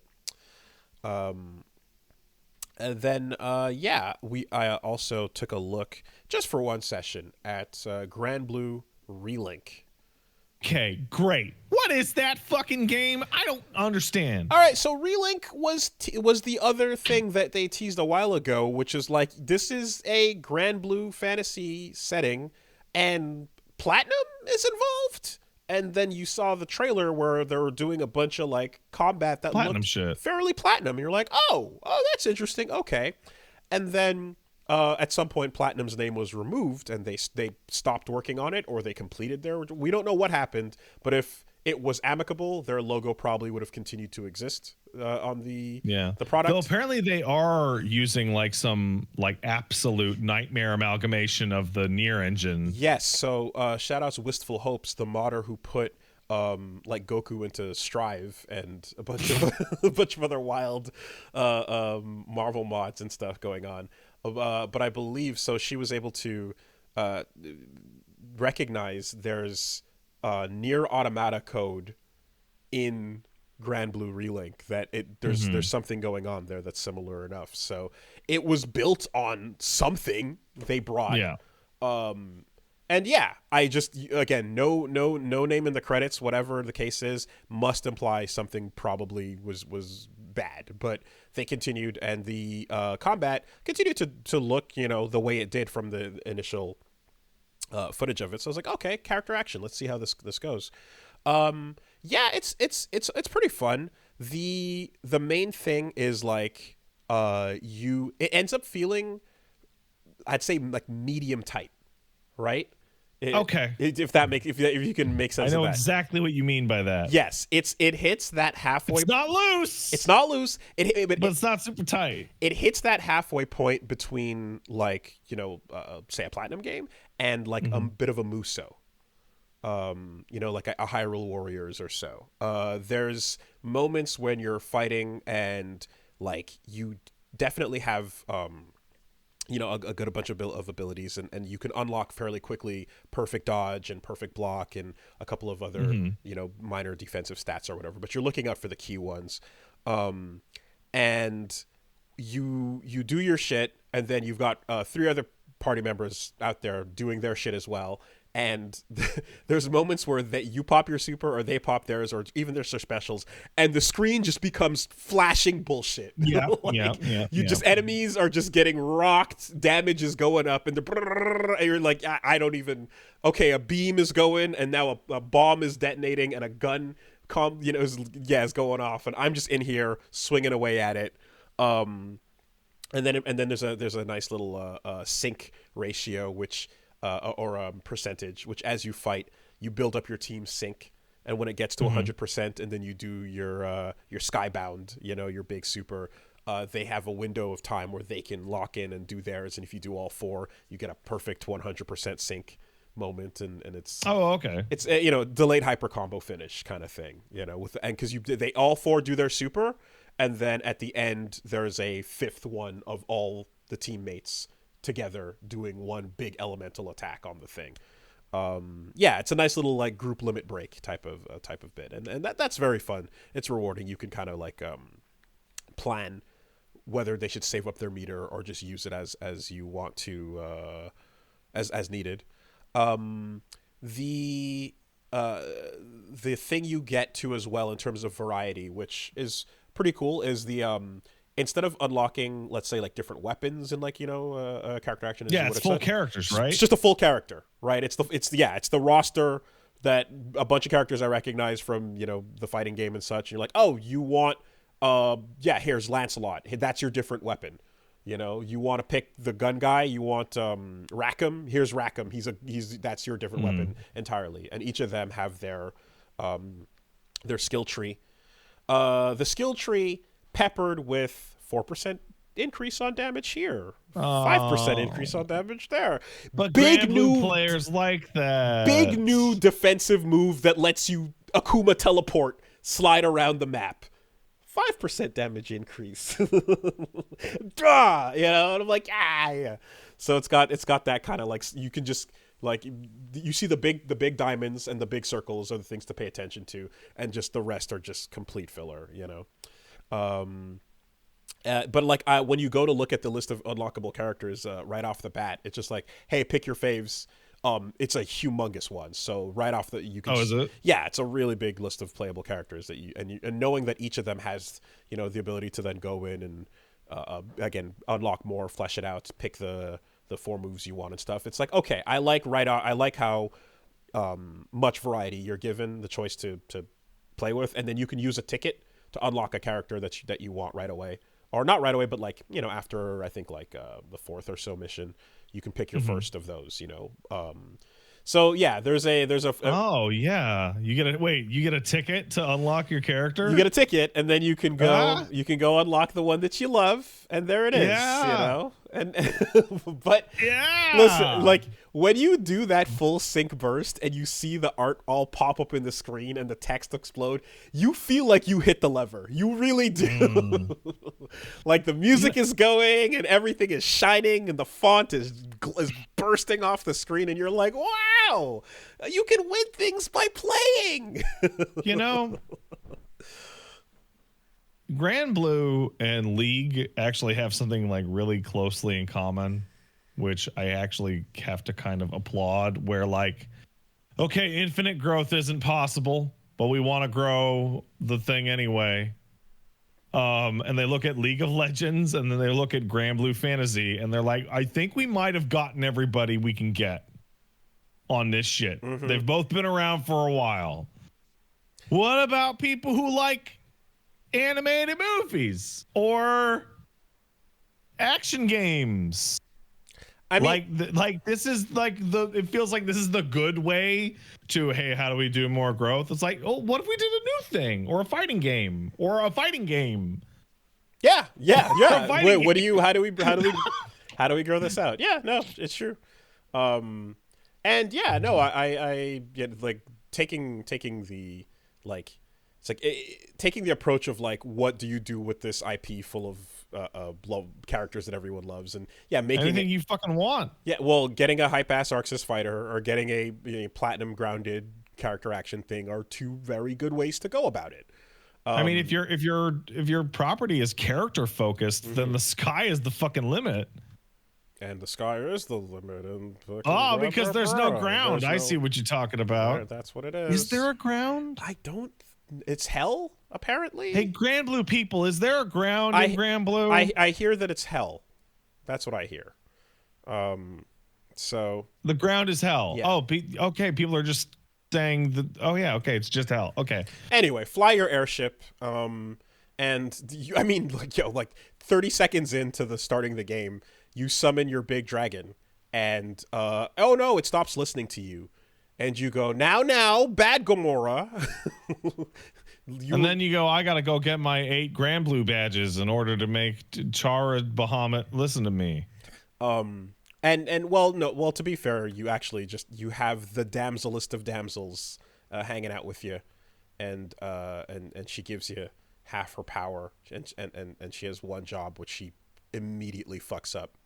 Hey, is it called Grand Blue because you play as Gran and then that lady is blue? She should be blue. Her hair is blue after all, but her name is not blue. That's why the other. We're gonna do it again. Yes, Jita. Fucking Fantaji, Jita, Buru. Yeah. Anyway, They should have made a character called Brew and just gone for it. Her name should have been Brew. It really should have. It should have been Gran hanging out with Brew, and here comes Jita and Naf. Anyway, it's so funny because like as you're walking around in this happy-go-lucky sort of fantasy setting and everything. Also, just as a note, very like Grand Blue Fantasy like 2D art has a very like distinct look to it. Like the portrait art in everything is I guess it's like one artist's style or so. Yeah, really good job converting that into 3D this time around. The texture is doing a lot of work on top of the models. I would have to look at them side by side, but I'd say like even better than the fighting game. Like they look the models look really good, matching the 3D artwork. None of that fucking Amaranth problem, Anyway, so the we're being told it is the Final Fantasy Tactics artist. Oh, nice. There you go. Well, that explains a lot. So the you're having this very like bright fantasy setting that's easygoing, and you're getting introduced to like your evil crew, which is they've got like their own guts alike, and they got their big boys, and they're all that stuff is fine and dandy, but it's all fairly like light-hearted and kind of fluffy, and it's kind of wild to imagine that like somewhere in this same universe is a dude who's waiting to ask about whose holes should get used. In what order, his or yours or whoever, and I'm like, what? Like it's just like, how is that character? How is Belial a part of this with his quotes and everything at the same time as the rest of this setting being as fluffy as it is? It's crazy. The energy coming off of that is it's crashing and with no transition in between smoothly. Isn't he like the devil? Or such. He just, I don't know, but some dude rubbing his nipples just walks on camera and starts asking about which way we were doing this, top or bottom or something in between. It's a very like that is a out of setting, or so far at the very least. I admittedly being introduced to it in this way, but to imagine him in this world that we've been introduced so far is nuts. I don't know if the actual gacha game has more characters that are equally or comparatively hornier. I assume the gacha has like 10 times as many characters. He appears to be peak horny, as far as I can tell. There's more going on. Okay, all right. Um, but yeah, that's about the gist of it as well. And I'd say, Wait, does this game have the goat Virgil with the big ass? yep, she's in there with her Iato slashes. Okay, well then there's at least one other horny character in there. Literally, warp warp. Don't all these horny characters actually have physical horns on their heads? Not all of them, but many do. Also, random zaddies hanging out on your ship and or piloting your ship as well. Something for everybody, really. But yeah, no. You can. Yo, this Belial guy's got fucking sideball on his official art. Yeah. You ever wanted ball cleavage? I saw people talking about it in the chat. I'm like, oh, yeah, I'm gonna look this up. I'm like, yeah, that is a man's testicle right there. Yeah. And then hold on. Do a quick search for Grand Blue Nicholas and click images. Oh, okay. You want to talk about appealing and finding an audience you want to appeal to. Look at this character. When you just Oh wow. Yeah. Who are they trying to win over? What's going on with that?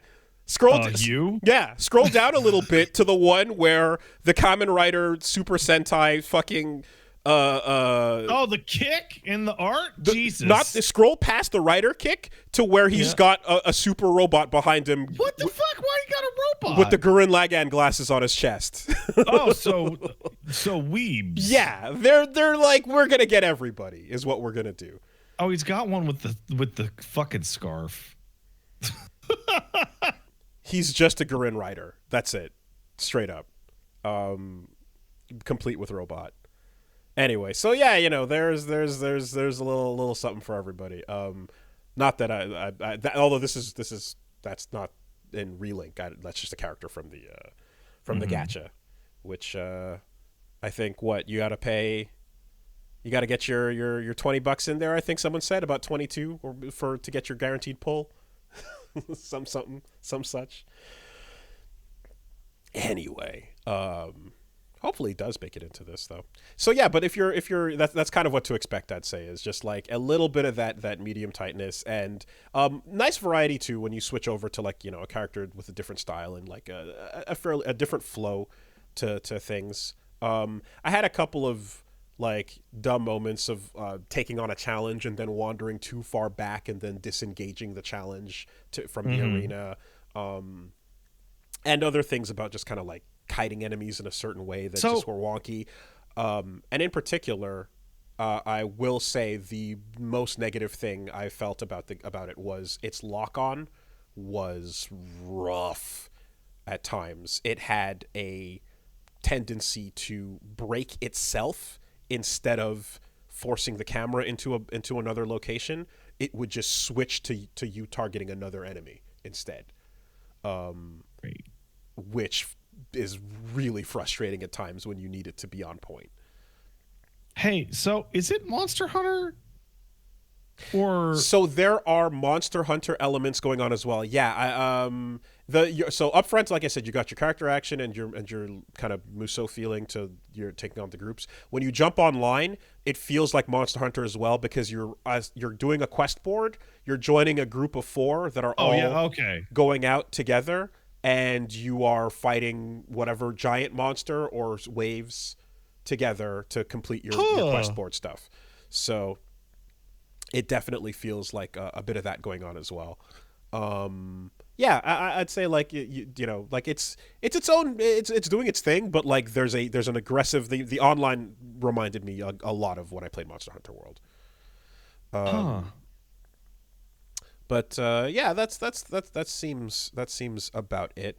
I also I immediately when I got my ticket unlocked Siegfried and just dumped all the points you get, which are fairly generous for unlocking offensive and defensive skills. And when you get a character with like all their shit available and you can like set it all up, it feels good. There's a lot going on, especially with him where he's got the whole hi-fi rush system to him.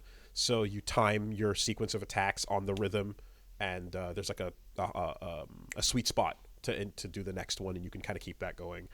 And then you can kind of unlock extra supers that also integrate sweet spots on the special attacks and guard points off of certain things. It's a nice little flow for that character. If that is replicated, I assume everybody has their fancy gimmick. Yeah, that's what the yeah. It certainly felt lighter on some than others. Like for him, he had that whole system going, which felt really good. For one of the dudes who's you're shooting with, you're just kind of hanging back and shooting, and then you can toss up like a skeet shoot grenade and then blow it up, but I didn't really see much else to him besides that kind of basic mechanic. Someone else could like plant flowers, and then like those kind of attacked for you, and then you could level up the flowers on the field. So yeah, decent amount of variety, but some are much more engaging than others because you're like in there with a bunch of different moves and things that you have to sequence together versus more just kind of like managing the field from a distance. And overall I'm like, okay, I like what they're doing here. Just as long as you're willing to accept that there will be a moment in every fight where can't see shit, Captain, just mash the button. You're doing damage, I feel like this is the kind of game that I would be all into and playing like a ton of it, except for the fact that Helldivers and Persona and Infinite Wealth, there's stuff going on for sure. Yeah, and FF7 are all here. Oh yeah, Vasaraga. There's yes, there's certainly a lot. But here's the thing though, if this is the type of game that's going to be supported with more over time, the idea of like a new content drop with another fucking 10 characters or so would be pretty good, so I mean that's if they do. I don't know what they're going to do with this, but that's the type of thing that I can easily see them being like, yeah, we grabbed more of the favorites about this game at all. We grabbed some of the gacha favorites. I feel like they're going to support it. I mean, shit. Just like a gut. Just like it feels like they would. It's almost as if there's like a fucking list of popular characters you can directly refer to, for who to pull into this. That's got to be like really just really like uplifting and relaxing, where you're like, all right.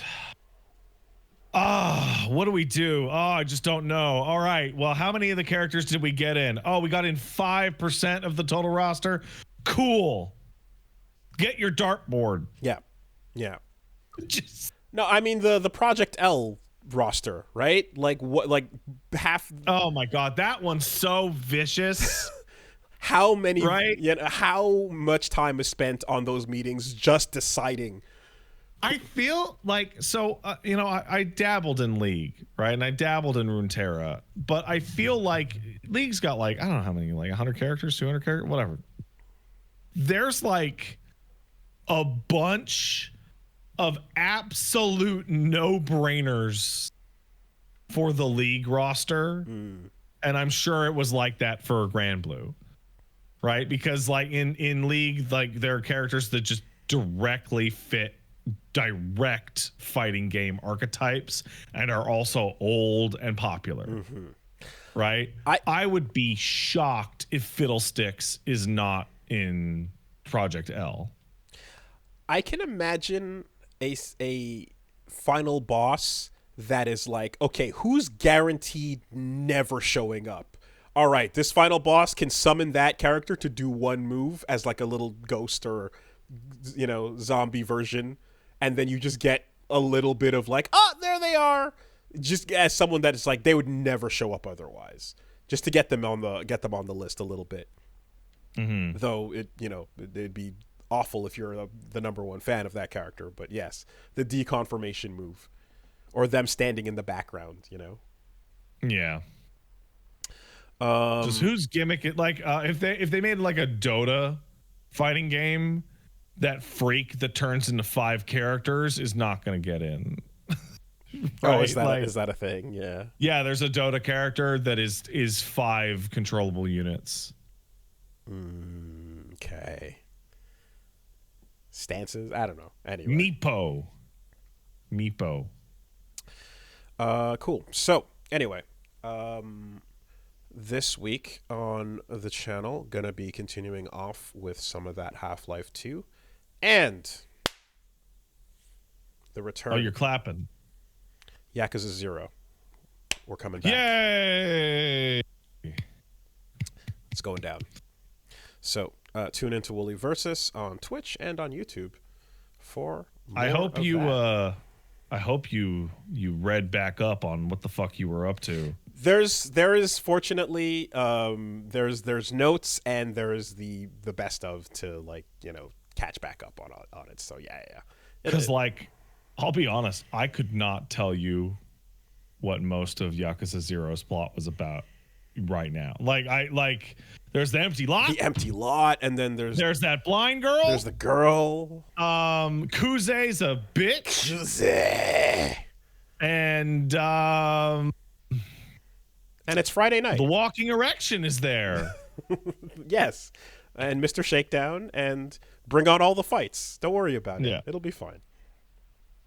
Yeah. So we're gonna do that. Okay. I'm gonna take a quick break again, and then we'll BRB.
All right.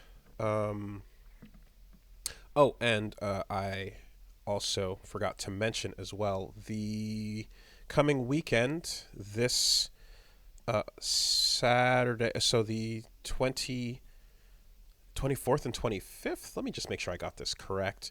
Winter edition Montreal Air Dashers is going down here in Montreal, and 24th and 25th. So Saturday and Sunday, if you are looking to come check out the scene. We are going to have the tournament streamed on Woolly Versus as well. So, yeah, We Mad is going down. It's going to be a good time. And the over on the weekend, if you pop over to Woolly Versus, you might be like, "What is happening? This doesn't look like normal."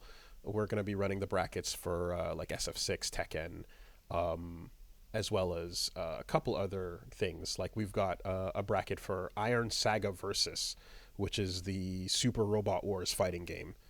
That is like, yeah, finally happening after all this time. So you can check out more info at start.gg/WeMad, but that is going down there as well. Yeah. Oh, and Versus Wolves episode 2, if you happened to want to catch that, that's live. Let's take a quick word from our yes, sponsors just before we jump in.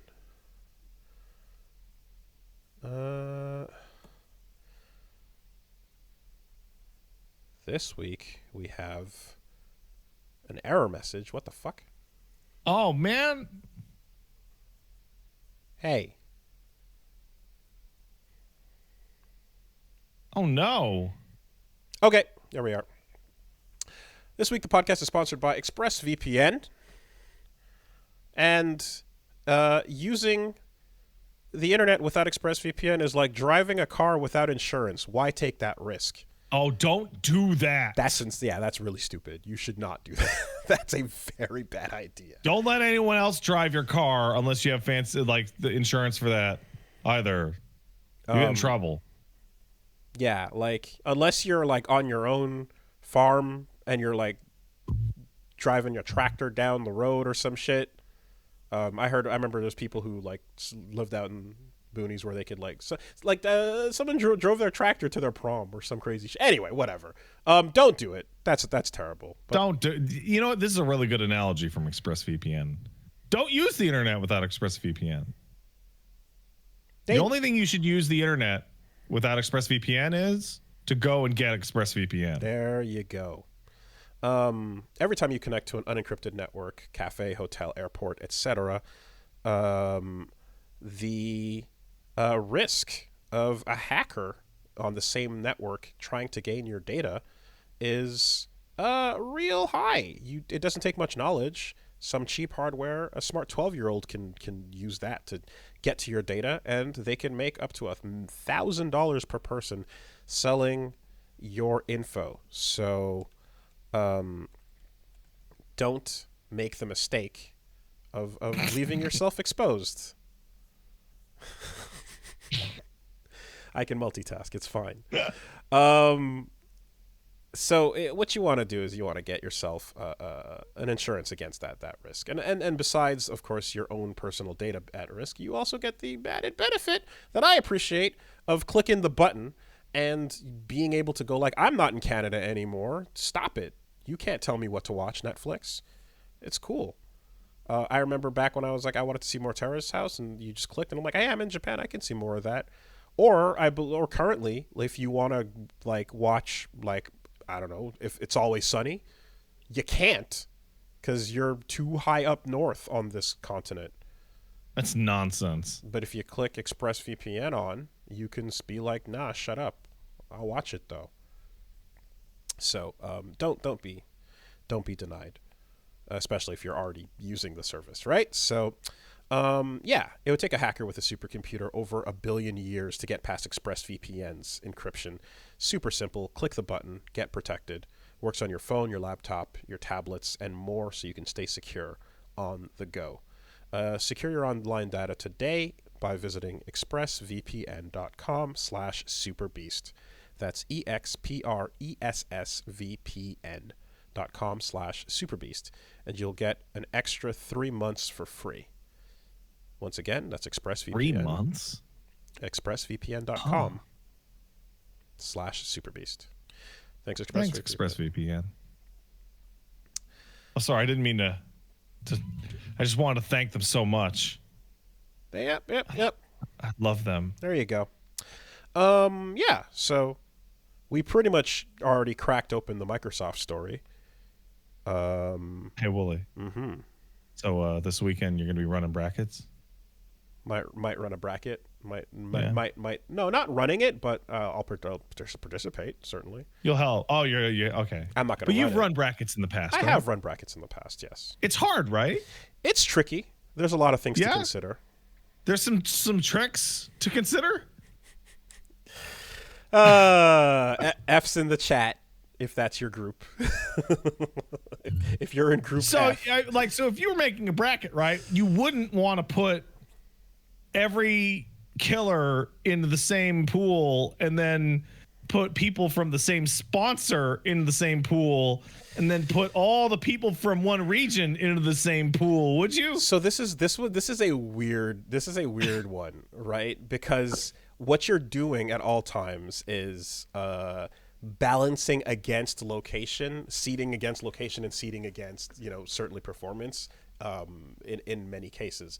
So the story here is Capcom Cup X, the big one with the $1 million prize. The drawing for the different pools have been finalized, and of the 48 players that are going to be competing, they've all been grouped up into different smaller groups. Group F in particular, there's always the talk of pools of death or the hell groups and stuff. But Group F in particular has it has Mena, it has Kaba, it has Nero the Boxer, Lashar, Ending Walker, and Angry Bird. And that is people that are easily projected to potentially take the whole thing. Could have been your quarterfinals. An insane amount of people to have in one group. By comparison, a lot of the other groups tend to have 2 or so names that you'd think that would be expected or projected to go particularly far. So that's a really, really rough situation. How it got here is, there's a series of multiple events it takes to qualify to get to these points, and then essentially the short version of it is that there's the placement for each spot was more about the region being represented than the actual best players period across the globe. They wanted a regional, everyone play Street Fighter around the world kind of situation.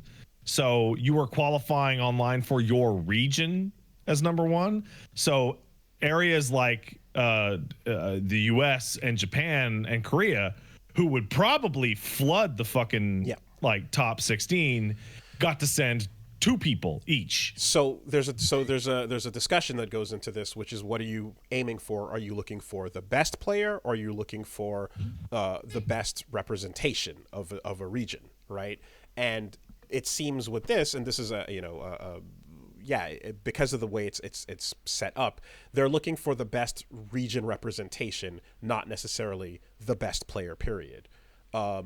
It would be insanely stacked in the certain areas that are heavy. If it was Japan would need to get more, or you'd expect to see more entrants there. And the thing as well that they want to avoid is, in the past, when you'd have if you'd have a regional, but it was still open to anyone outside the region, if someone was a sponsored player or just a highly experienced person that had the ability to travel, they could travel to any region globally, win that, because the competition was much lower compared to what was going on in the region, and then pretty much be shoot in a slot, right? So if you were a pro player who were getting paid to fly around, you could get a lot of seed points, whereas some guy who lives in Thailand who doesn't have a passport. Yeah, so you can just go to South America, take the dub, get in there. Furthermore, not only is that something that is one of the considerations, and you have to kind of decide from the jump, are you okay with that or not, right? If are you okay with it just being open regardless, and the region is mainly about making it somewhat more accessible for people there, but there's still people that can come in and snipe it. The second thing that becomes a possibility is if the rules support people coming in and essentially blocking. So if you know that you're you've already gotten your spot, but you want to increase your chances later, you can enter and potentially deny someone else that would make it to the finals a chance by getting in if you beat them here at the regional level instead, right? So there's a whole lot of like sub considerations that go into like how and why this is kind of set up. If you want your goal to just be like, yeah, to the wolves it is. At the end of the day, let chaos reign, let chaos take the world. You can do it that way, but Capcom was trying to not have that happen. The result, though, is you get this plus the seeding, which it seems like was done by Bingo Wheel. It seems like it was well. So in a lot of cases, they'll be random. You go random with it, and then if you want the randomizer to consider flags so that people from the same regions don't end up being together if possible, and if you want them to take the heaviest by performance in a given season and spread those apart as well, you get the best distribution of skill while also avoiding team kills and people who travel around the world to land back here, sit down and fight against each other, which has like that happens to me constantly. That's a thing. But so like, isn't the reason that Mena and Kaba are right next to each other despite being good pals and on the same team because one of them moved? Yeah, so Mena's in the States, right? That's the and Kaba's representing the DR. Well, I mean, they both represent the DR, but like, yeah, he's coming from a different region. That's hilarious. So being in US East means you're gonna this is gonna occur as well as a possibility. So yeah, it's when you look at it, like especially for them, anyone who's looking at it, who's here in that like that seems really shitty because like it also results in. So you get a pool that looks like it could be easily the semi or quarterfinals, and then there's also things where it's like there's a last chance qualifier, and the bracket for that last chance qualifier, that bracket is fucked up. Problem X won right yesterday, but like Punk didn't make it in. There were a number of other like people that were expected as well to like make it that were not. So. It is basically you have to look and go like, okay, Capcom is not looking for the best player. They're looking for, and Kakeru as well. That's it. Yeah. Tokido. It's not so, but they're not looking for the best player. They're looking for the best region representative. And that's not the same thing, once you announce your bracket like this and it's public and it's out there and this is what you've clicked and sent out, you can't go and no, it's too late. You can't do changes. You can't change it if you Snake Eyes, the only Zangief player in the entire thing, you're just gonna have to live in the bracket with 3 DJ mains. You're just gonna have to make it work. Yeah, I saw the clip. Yeah, there's some great clips. There's a funny clip of Gachikun freaking the fuck out watching on stream. Yeah, Punk like made the right response to blocking a Blanca ball, but he was in burnout and he misjudged the distance to the corner of the screen, and thus it ended up getting blocked when he did his little mistakes, little things, But when you're playing, when each of these decisions is for a fucking $1 million, oh God, it's heavy. It's tricky because. Like, they don't want the best player. They want it to be a more global phenomenon because everybody loves Street Fighter all over the world. But the scrutiny on this is so much higher than usual because it's for $1 million fucking dollars. It is, right? It's gonna pull the eyeballs. That's exactly what the goal is, right? And it's also a bit weird because they announced too, as well as they've been showing off like some of the new Ed stuff as well. They did say in advance that, hey, Capcom Cup's going to be focused on the gameplay, so we're not going to be making any new announcements there. Although it's like, that's weird, but that's the place that everyone's going to look. Everyone's going to be looking at it. Why would you not show anything there? That's weird. I guess they just weren't ready. They did, instead of holding the Ed stuff back, they decided to pop it up now, and then they just said, yeah, we're going to not have anything there. But yeah, that's where a lot of attention is going to be paid. Anyway, I think for most people that are used to, again, the usual competitive circuit, you're like, you want the best players up against each other, certainly, and it is true that there are And Sejam made a good point of how when you have more qualifiers that are offline, that's kind of the excitement that people are looking for. Those are the most hype things. Mm-hmm. When you have more online qualifiers, you do get a bracket that resembles the actual top list of players, but that's kind of what most online qualifiers look like anyway. And it is true that the Capcom Cup and all the events leading up to it would not look any particularly different than most of the other kinds of online qualifiers that you see on a regular basis anyway, or like stuff for Kumite, for Red Bull that goes on as well, with that they have these events building up. And there is sort of a, like, at a big event online, you're going to see a lot of the same matchups occurring over the course of, what is essentially a season. There's only so many of the best players in the world. So you do get something unique about this approach. Plus, again, empowering the region over the performance of the player. But yeah, it's as long as everybody watching understands that part of it, there's it's not necessarily going to be a fair, it's not going to be a fair representation of the strongest. That's where your other majors come into play. There's a great video on this subject by a friend of the show, Gerald, over at Corey Gaming, called "Finding Out Who's the Best," and he goes into the realities of running single elimination or double elimination and why you would do that. And if I remember correctly, part of that video is like, hey, do you want a completely fair tournament in which you find out who is the absolute best? You have to run a round robin tournament in which every single person plays every single person, and then tally up the points. Yeah. That takes forever. Yes. It's called God's Garden, right? You can do that. Japan has their long running series where you sit and do a 1st to 10 with fucking everybody. And there is no definitive stone left unturned. We know you're the best.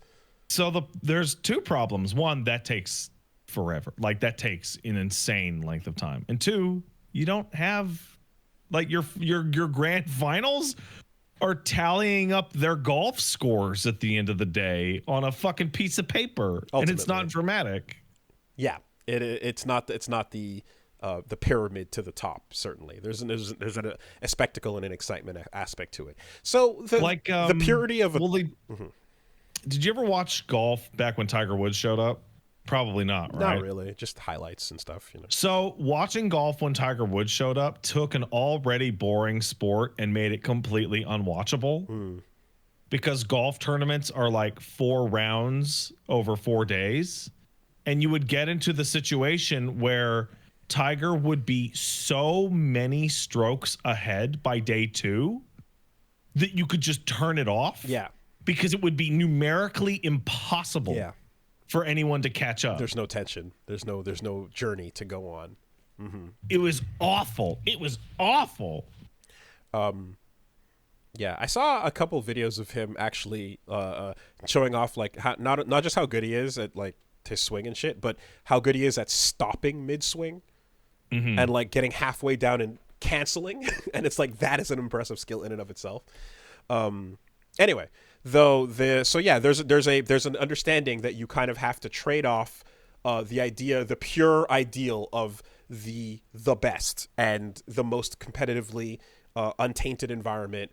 But then along the way, you go, okay, what concessions do we make that are more exciting, that are more spectator friendly, that are fun to watch, etc., and that accomplish the secondary goals of what this tournament is supposed to be. Like, we already make a massive concession with double elimination, right? Double elimination is objectively more fair than single elimination. Yeah. But single elimination tournaments are crazy. They are so exciting. it's batshit and bullshit, but yes, you one and done. You get randomed out. There's no chance to learn. You roll the dice. It is what it is, right? A lot of the concept of these games too, as well, is the evolution of the matchup. Things what we learned, things that I conditioned early on in how I can counterplay you in the long term. if you sit down and play a game of poker with everybody over the course of hours, that's different from getting up and sitting at a different table every round. You know, it's just not the same thing. There's also, I mean, over the course of this podcast, there's been tons of discussions about like, okay, where you balance the moments where the spectator and what the audience wants to see is in direct opposition to what the participant wants to see and or what the players would want. Bullshit like training stage, right? Things like the and some of the longer formats as well, and so on are there's these moments where you have to kind of choose what to do. But I think in general the feeling of not having people block and travel to nuke the region seems pretty understandable. Like I like that. Yeah, no, that's like, I appreciate the level of fucking pure hater that it takes to travel to a different country to knock someone out of a tournament and then leave. But you have to like while putting that in place, you probably have to find a system of like point qualification or an extra way to like stack the not stack, but to have the regions that are stronger have more representation based on the number of players that you would expect to show up there. You know, you would have to find ways to when you're doing your seeding, actually go weight the region, weight the and then weight the points by performance as you go through everything, you know. And then I don't know that, I mean, there's different tournament bracket makers, so there's Challenge and Smash Start.gg and all these things have their own way of doing it. The tournament bracket makers we used to use back in the day were kind of simplified, and like you could honestly like look at it and just kind of like in advance, looking at the player pool, just go, okay, these ones here, put these people should not be in the same pools. Okay, these people here are like traveling from this place or whatever, even though, well, these two have like similar or relatively close performance or so, and they're from the same region, they should be on opposite ends of the bracket, et cetera, and like then run it that way, you know. But as I was saying, once you're out and you publicize this, the moment you go, actually, we're gonna fix it and change it, you now have fucked with you can't do that. The thing that somebody already, the chances someone already had, and that's you can't do it. Can't put it back in the bottle, you know. Like, you know, let's say next week they're like, oh, you're gonna move the bracket around. It's like some people are already just watching hours and hours and hours and hours of their new opponents' matches. From somebody that if you switched it, they wouldn't even encounter. In the end, I understand when you have a goal that's not that's more about the region representation. If you want to do that, you can have those, and in the same way you can have like invitationals that are not about the open bracket thing. There's a place for that too as well, for whatever you're trying to market. But the thing where the most prize money is on the line, it certainly feels weird to have it be like one where you're not getting the people that you expect are going to win Evo in a couple months' time. You know, like that is strange. Yeah. Anyway, so I guess that's one of those FGC stories that cracked into. Shout out to Group F. It cracked into the mainstream there. Okay. That aside, and I remember when I was initially talking with Reggie about this too. Like I didn't quite understand some of the details about what was off with it, in the sense that like you do well anyway. Like there is something where like if you look at a person that you're expecting is going to make it in, and they had a number of chances but then ultimately didn't perform, and that's the way it shook out. Like that you got to hold that, right? There's a part of this that is like you had opportunities and you didn't make it. Yeah, to that sorry, point. too bad. That so does sad. occur. But then there's the element of like, but would this person have then trounced every single other like bracket winner here, you know, in the other regions, and then ultimately to the top 16? If so, then we got to consider more slots. Yeah. All right. So talking about the Microsoft bit earlier, on the flip side, Sony had their own announcement, which was actually just that, hey, the next year from April till 2025, they're not going to be making any major franchise releases. They don't need to. They got Helldivers now.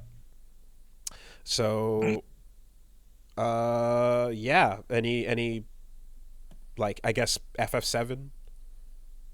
I mean, they don't make that. No, well, first party releases. So, Yeah. um, yeah, they showed off. So the picture here includes God of War, but was there anything that was slated and then got bumped or moved No. along? No, there just wasn't anything. No, Right? we've gone through all of our big budget Sony thingies, and now they're working on PlayStation 6 big budget Sony things. God of War, Spider-Man, Alloy. Yeah. Oh, what? Alloy. What's her? For Horizon. The game that will tell us when Elden Ring DLC is ready. the, the litmus test.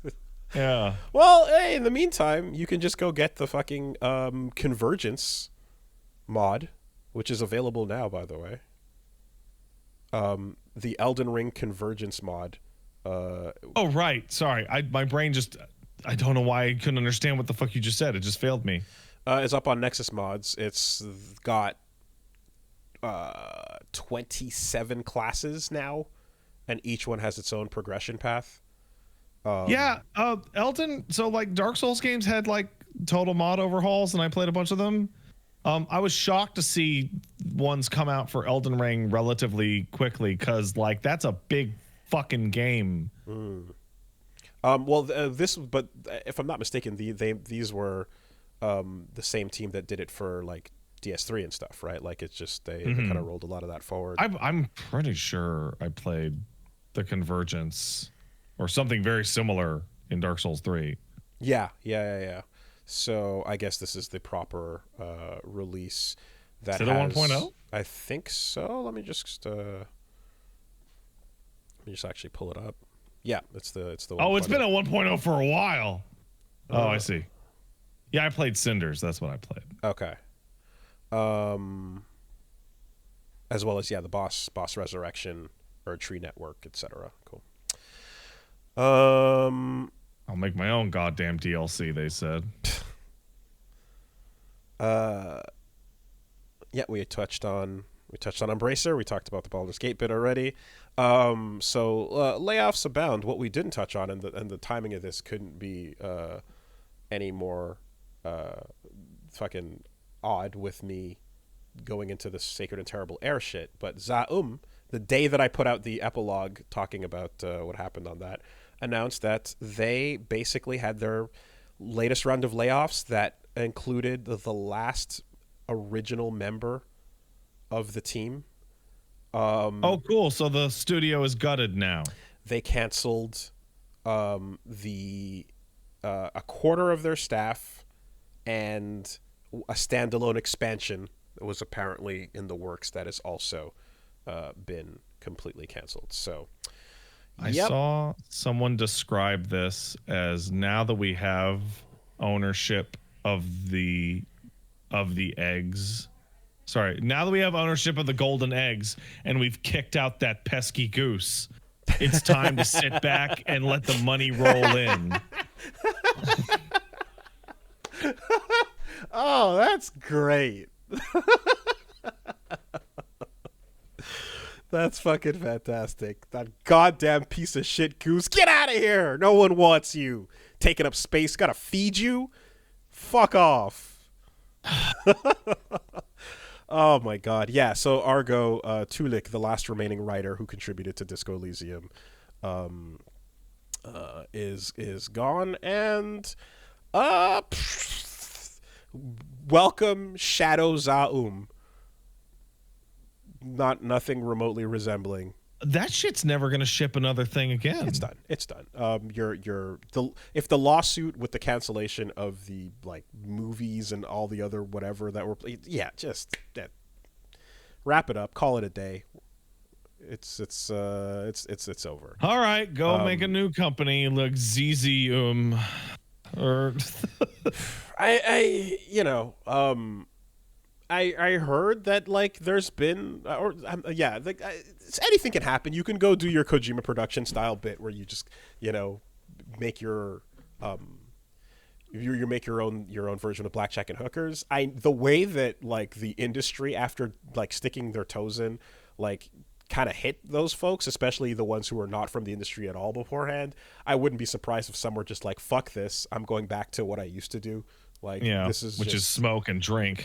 and be really fucking and yell at the government in Estonia, you know, like absolutely. But if that's not the case, I would love to see more. The all I could say is, if you are a fan of this world, read that short story, Sacred and Terrible Air, and appreciate what we got. That's it. That's a wrap. Yeah, and you know, like them, they got fucked over worse in real life than the game studio that went bankrupt storyline in their the game. Fortress Accident. People, so I didn't watch the People Make Games documentary, but apparently that thing has aged like complete bullshit. Yeah, I didn't. I had started it, but I didn't get very far in. The staffer who was let go was apparently featured prominently in that documentary as well. So, yeah, I feel like the general breakdown I saw was that the documentary makers were not happy with how rude Robert was with them. Okay. And he was like, you are here to like placate the wider world while these capitalists steal our company. Okay. Like they like to both sides it kind of thing. I see. But one side was pissed off and like, fuck off. And then the capitalists stole the company. So like, I did see some folks in the discussion about the audiobook thing I did. We're talking. I saw it mentioned that it kind of felt like someone's described it as a hit piece against Kurvitz or so, but like again, I haven't seen it, so I don't know. But the other thing was that the idea that it's like, in this we are going to catalog how bad the workplace treatment is here for everybody, and in response to this documentary coming out, the bosses decided to triple down on the awful workplace treatment, actually. So yeah, I don't know. It just, though, it was already dead, and then it got like double deaded with the lawsuits and shit, and now this is just triple dead, right? yeah. So wrap it up, call it a day. I have a naive question, like a genuinely naive question. So you get in and you steal the management of the company and you fire everybody and then you cancel everything. How does this process get you any money? Well, the problem. Like, how does burning the factory down put money in your pocket? Well, the problem was that you were supposed to get in and take over while it continued to do the thing that it was doing when you took it. But you stopped it. You broke it and burned it. Well, because people got upset and responded to the things that you were doing. You see, like you kicked that pesky goose out. I like, it's just yeah. I mean, I think I don't know. Like Embracer Group. Like, hey, we bought IDOS. We've now fired everyone at IDOS. Where do you get money out of that? I don't know who or what the investors, besides the stories we heard about the fucking, mega rich light bending gangsters that rolled in or whatever, however that went. I don't know what world they knew and what they were used to investing in, but it would be reasonable to assume that strong arm approach worked in other businesses, in other ventures, where they would walk into a factory that was making something less complicated. And yeah, but not in creative endeavors. Well, that's my point. You need the same people. No, we're here, like, this factory makes chairs. I'm gonna fucking, hang some people out a couple of windows. I'm gonna like kick a couple doors down. Threaten some lawyer. There's a great video by a YouTuber who doesn't make videos anymore called Mr. B Tongue, who talked about like Mass Effect a lot back in the day, like 12 years ago. And he talks about when BioWare got bought by EA, it was in EA's best interest to leave BioWare alone, and because BioWare made games that made a lot of money, so leave BioWare alone, and then you'll just get some of that money, etc. And the EA specifically actually stayed mostly out of it, right? Like no big corporate mandates. But because of the very nature of them being owned, what used to be the number one guy at BioWare now has a boss. Okay. And you want to make your boss happy. Right. What makes boss happy? More number. Yep. How more number? This shit. And like there's no way to avoid it changing. And well, that's the exact switch from the Larian speech to the Embracer one from earlier. It's literally the difference in who you answer to and why. Yeah, I could easily envision a setting where, again, just completely outside of this, don't understand anything about how this industry works or whatever. Suddenly disco is unbelievably popular and incredible, and I don't know why, but money opportunity, grab it, go, I don't know what I'm doing, but, you know, just it's making money, grab it, control it.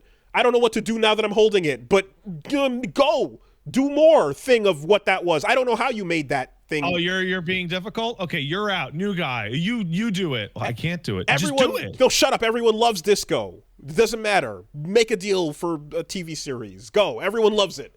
Just an unexpected, holy fuck, everyone loves this thing and I don't understand why, but go grab it now. It's just that. It's you know, yes, eat the goose. Fucking. You know, it's interesting because we've had all this AI talk and everybody, you know, the AI bros are in their bullshit. And there's a weird undercurrent that like people who write or direct or draw or paint or act or voice act, whatever, right? The creative arts people are getting by off of their natural talents and that it's not fair and like should be replaced. Right? Like it's less than like even like they don't deserve it. But it's like this mass insecurity of like, oh well, they think they're better than me because they can do something that I don't know how to do. I'm like, no, you're saying that. You're saying they're better than you because they could do something that you don't know how to do. So you have to get rid of them because it makes you feel insecure. Or you can just go and start complaining about the amount of engagement that your generated art gets versus the other person who reposted man, it. It's the best. And then when someone shows up and says you'll never learn how to draw, you'll never learn how to create art with these characters properly, and you try to shout them down, they turn out to be the fucking One Piece artist working on the goddamn show. Like,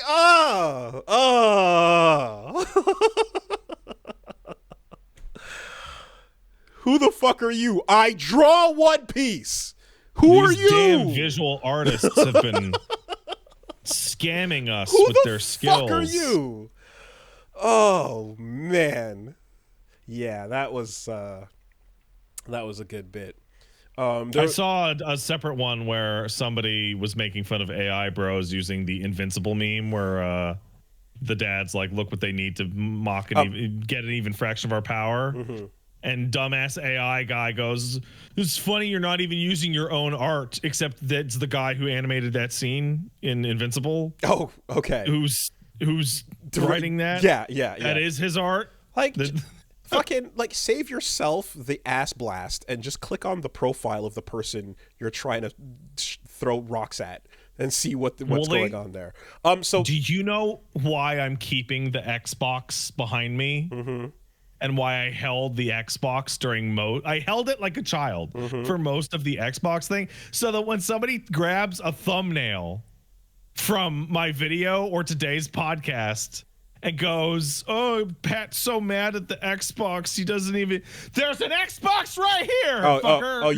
You bought your opinion in with the purchase. Yes. There you go. No, for those of you who didn't catch it, there was a tweet with someone who was mad because they made some AI art that was not getting as much engagement as someone else who made some AI art, and their prompts were getting they're arguing about their prompts getting stolen or whatever the fuck, and and the person who came in and someone came in and just went and basically was like, yeah, you'll never learn how to fucking actually animate a One Piece. And like they're like, oh yeah, and who the fuck are you? And it's like, I'm the guy whose name is in the credits in the One Piece OP. I like, what the, yeah. And then there, it continued down in a really sad way after the fact, mind you. Oh, I bet. It was. I just had this moment. I'm not of owned. Like I'm not owned. Shriveling. Anita in the short message, looking on Twitter, be like, my prompts don't get as good as Maya's prompts, and then you get to the end, and you just push her off the fucking edge yourself. The first thing you check with blood on the goddamn phone is how many engagements, not even likes, retweets, or fucking literally just the number of engagements, mind you. Anyways, wonderful stuff, good stuff, love that, love a good main character. So the with the Capcom Cup Group F stuff, just in relation, there was also a anniversary tweet from the Capcom Japanese account where it was the 8th anniversary of Street Fighter V, and they just straight up apologized for the state of Street Fighter V. It's like, it's not much. Really? Yeah, it's just a small little story here, but it was just like Capcom shared a post on the 8th anniversary of SF5 where they apologized for the game's original state at launch. From the beginning to the middle of release, there were network issues, lack of content, etc. We're truly sorry for the content that did not meet the expectations of many of you. And then basically goes on to be like, but there's a lot of people that are really enjoying 6, and so thank you for that. Does it end with like, please buy Street Fighter 6? Yeah, basically, it's like, no, there's a lot of, and now there's a lot of people playing 6, and they're having a great time, so thank you for doing so. But like, it's just a sorry, moshawake arimasen for the state of 5. So I mean, hey, at the very least, it's like if you have anybody who's living in their fantasy world where they like to pretend that like, oh man, no, 5 was the best simply because they got good at it, and they're rose tinted glassesing their way through the past. You now, like, those people are fucking clowns, and they exist in every generation. You now have, they're called melee players. You now have the official, you now have the official company tweeting out their apology for what you consider fine. So, on that note, fighting game related, as of today, 2B is now in Grand Blue Fantasy Versus Rising. 2B from Nier Automata. Not to be confused with Nier. Not to be confused with Nier. From Grand Blue. Not to be confused with Nier from Nier. The actual Nier, as opposed to the IP Nier, as opposed to the character Nier. Yes, correct. But yeah, she's out today, so go get yourself that. And I think, isn't there like a skin or something? There's some sort of like crossover. I think there's a little avatar you can play Grand Brews. Okay. Yeah, I got. Is it called Grand Brews because of Grand Brews, dude? Yeah, I got people in my DMs begging for tube codes, for tube codes. Anyway, all right, and only other little bit here was just there was an interview with Sega over some of the new stuff they announced, and in particular, Crazy Taxi is not just going to be a Crazy Taxi arcade thing, but it's actually AAA in scope, they say. It's going to be a big, full-sized game that involves a fusion of nature and city, innovative and fresh driving action, and a cheerful feeling of freedom. So, what the fuck? I don't know. I just want to just let me pick people up Let me drive Hey, them Willie, around and let me yeah. I got Please. advice for you. If you want to play Crazy Taxi, you can play Crazy Eats in Like a Dragon 8 Infinite Wealth. Motherfucker, I was about to say, Sega, you already have a city you could just use as a map that exists in assets. Just drop the car in, and it's like, wait, no. Oh, It's already there. bro, Ah. I got a little farther into Dodonko Island in Like a Dragon 8, and that thing is so in depth, and I found out why. They just imported every asset they have ever made in the series into that fucking mode. Okay. So like they're pulling in like you can recreate the champion district with the buildings. It's a model viewer. Yeah. It's a StarCraft level editor. Okay, Yeah. sure. All the way down to the part where I was looking and it was like ominous blood splatter was like a decoration you could get. And I'm sitting there and I'm like, is that the fucking blood splatter from Yakuza 1 when they shot Dojima? Yeah, it is. Wow. Okay. They must have ripped it from Kiwami. That's amazing. I don't know what the fuck this means, but the idea, like, okay, I'm not against the idea of a world where we're like, hey, did you do your new game plus run on crazy mode? Like, I like I can be wooed into Wooly, a world. it's live service. It's not going to be like that. It's like, did you see the new skin for the taxi? But it's just like, man, can we just? It's going to be like, did you do all of your crazy taxi dailies today? Can we just make, like, we're coming back from the dead. We're wising from our grave. Can we just touch ground? Can we just touch ground a little bit first before you annihilate the dream? Just, like, please, just let it exist. We're going to see just a huge proportion.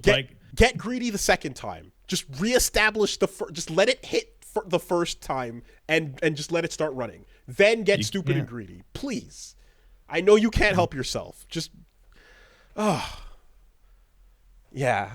triple A, Crazy Taxi.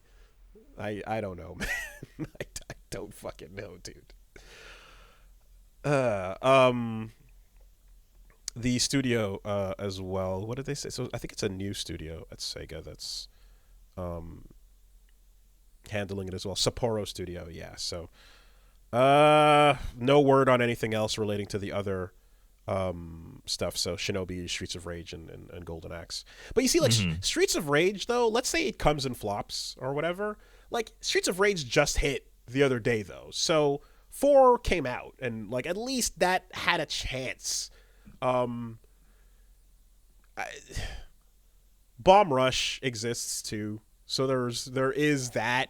If they drop the ball, but yeah, just give Crazy Taxi a minute to just exist without the bullshit. Anyway, hopefully this is just all doesn't mean much anyway. So,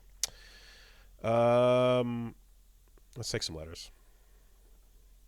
You want to send a letter, send it to castlesuperbeastmail@gmail.com. That's castlesuperbeastmail@gmail.com.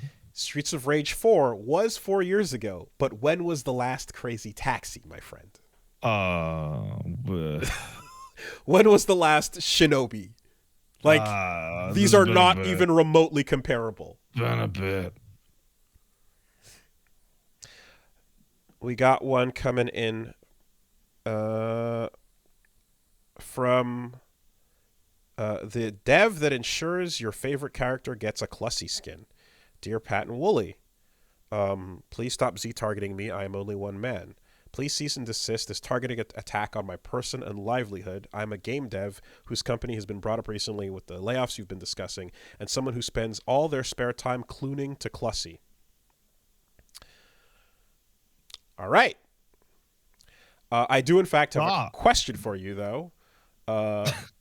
Who are the top characters that you believe have alternate skins that should have been the default? Okay. A whole lot of premise there, but there is in fact a question. I think right off the bat, that the recent costume 3 for Kimberly is an absolute winner. I think Lily, Ed's first costume is wrong. I think it should be his yep. hoodie. Ed, Kimberly, Marissa, and Lily are all the strongest contenders for holy fuck. The alt is infinitely better. Go for that, please. All the new Street Fighter, like, I'll characters tell you right pretty much now, have that Paul pick. in Tekken 8, his default doesn't have the right hair. You can put That's bullshit. You can put it on though. You can edit. Yeah, but fuck you. It's Okay. supposed to be his fucking hair goes straight up. The problem, if anything, is that when you do his rage art, his sleeve doesn't bust, unless it's the default costume. So his jacket rips open when he flexes, and it stays for the rest of the match, but only on the default outfit, which is a huge bummer. That should be on all of it if there are sleeves. I'll even, you know what? I'll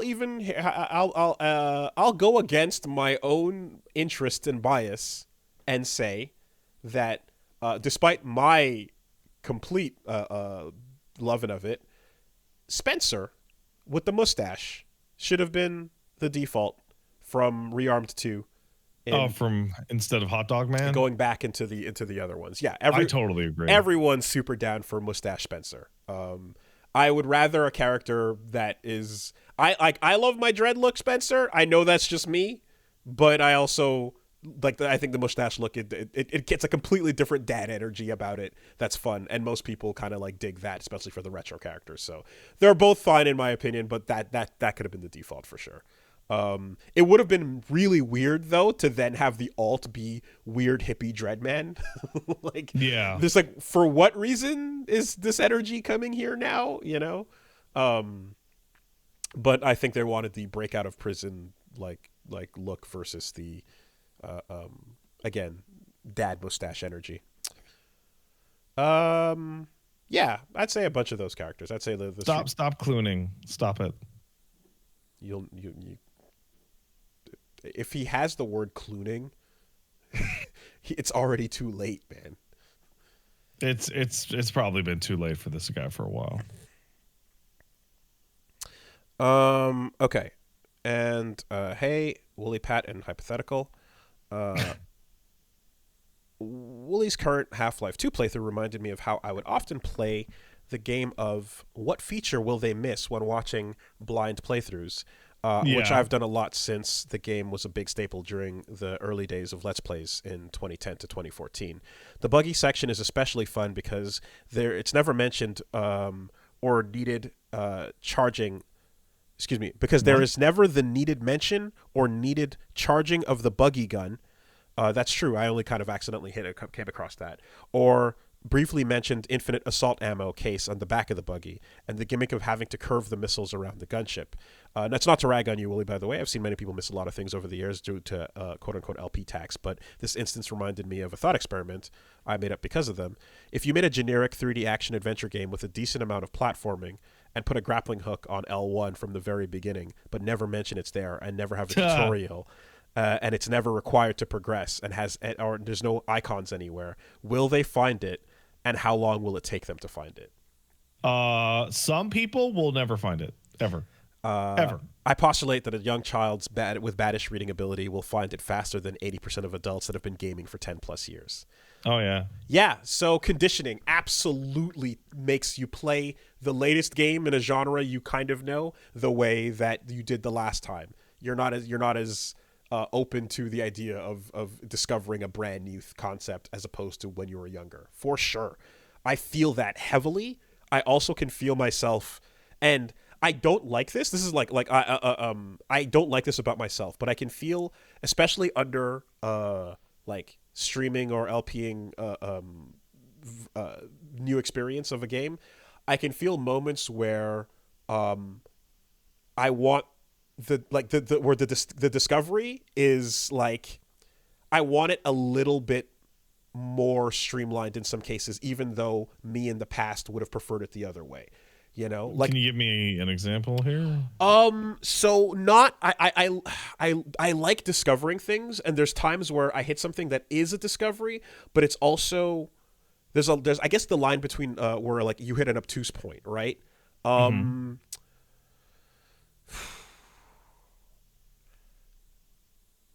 like there's moments in um there's mechanics and things that occur in there's secrets you find in Half-Life that are like, oh, if you go into this vent, there's like a cool scene. Mm-hmm. There's the fact that there's like moves in Symphony of the Night that you never really know about until you Right. kind of discover it. And a lot of that stuff ends up being like sort of bonuses that increase how fun the experience is if you when you find out about them and so on.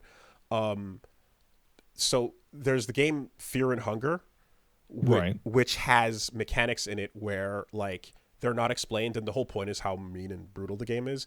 And if Yeah. you don't know what they are, you might actually not progress at all in some Right. cases, you know? And it's kind of like, you know, when there's things you play in a soul where you play a Souls game and you're like, okay, are you playing this by yourself actually, or are you playing this on the internet with other people to talk to and cross reference your notes Yeah. with? No, those are two very different things. Mm-hmm.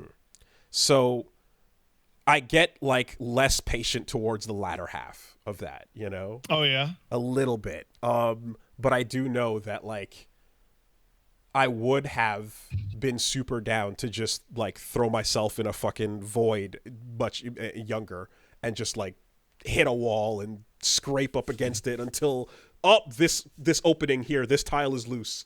What's over in there, you know? Um Yeah, it's also horribly modified by the fact that we play games with a huge audience much of the time, mm-hmm. of people going, "Hey, you missed that fucking thing," and like actually a lot of time that's very helpful because like I was playing Infinite Wealth the other day and Mm-hmm. somebody pointed out like, "Hey, Pat, your weapons look like shit," and I'm like, "Oh right, I completely forgot there's a massive weapon upgrading system in that game that I had just not interacted with in like 11 or 12 days." Just forgot. Just completely fucking forgot. Now, how much worse is your experience without it? I was having a time. I was having a time of it. Okay. I was a little. I had a boss fight that was pretty rough. Yeah. Okay. As a result, Things got needlessly harder than. But the difference is like that weapon upgrade system had like a lengthy tutorial that they forced me to do. It's just because it was so many days ago, I had forgotten. Okay. Yeah.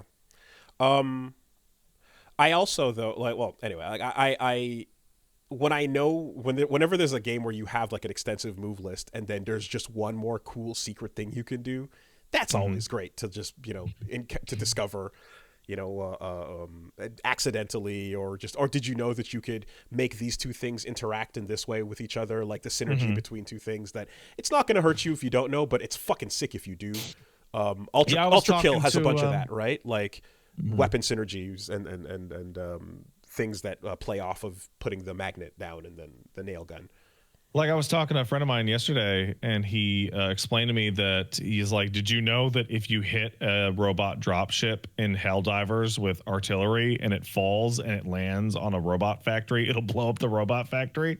Like it like Canceling like that wave, I guess, or like it's too rare to be tutorialized. It's just like, oh, that's a cool thing to look out for if it ever comes up. yeah.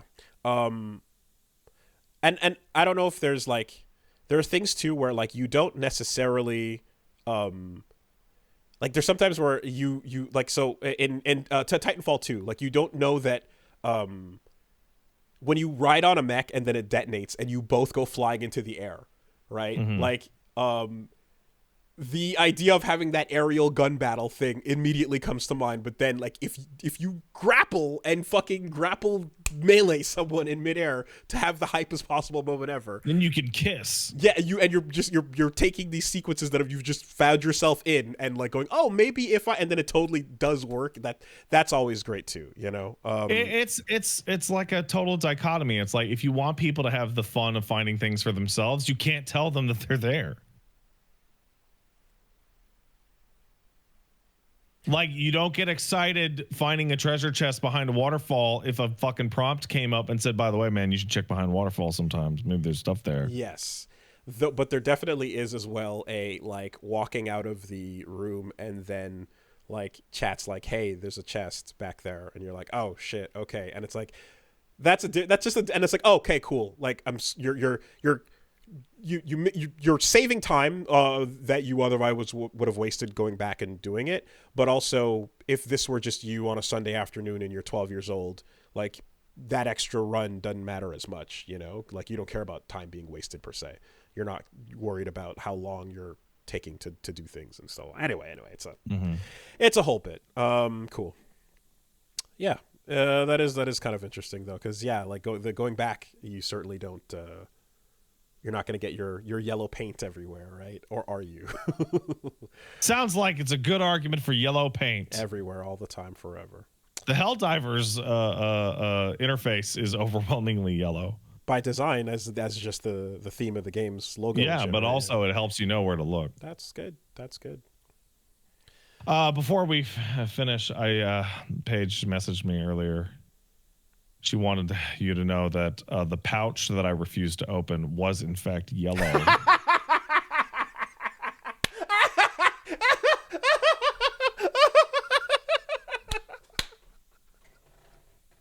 Damn, bro.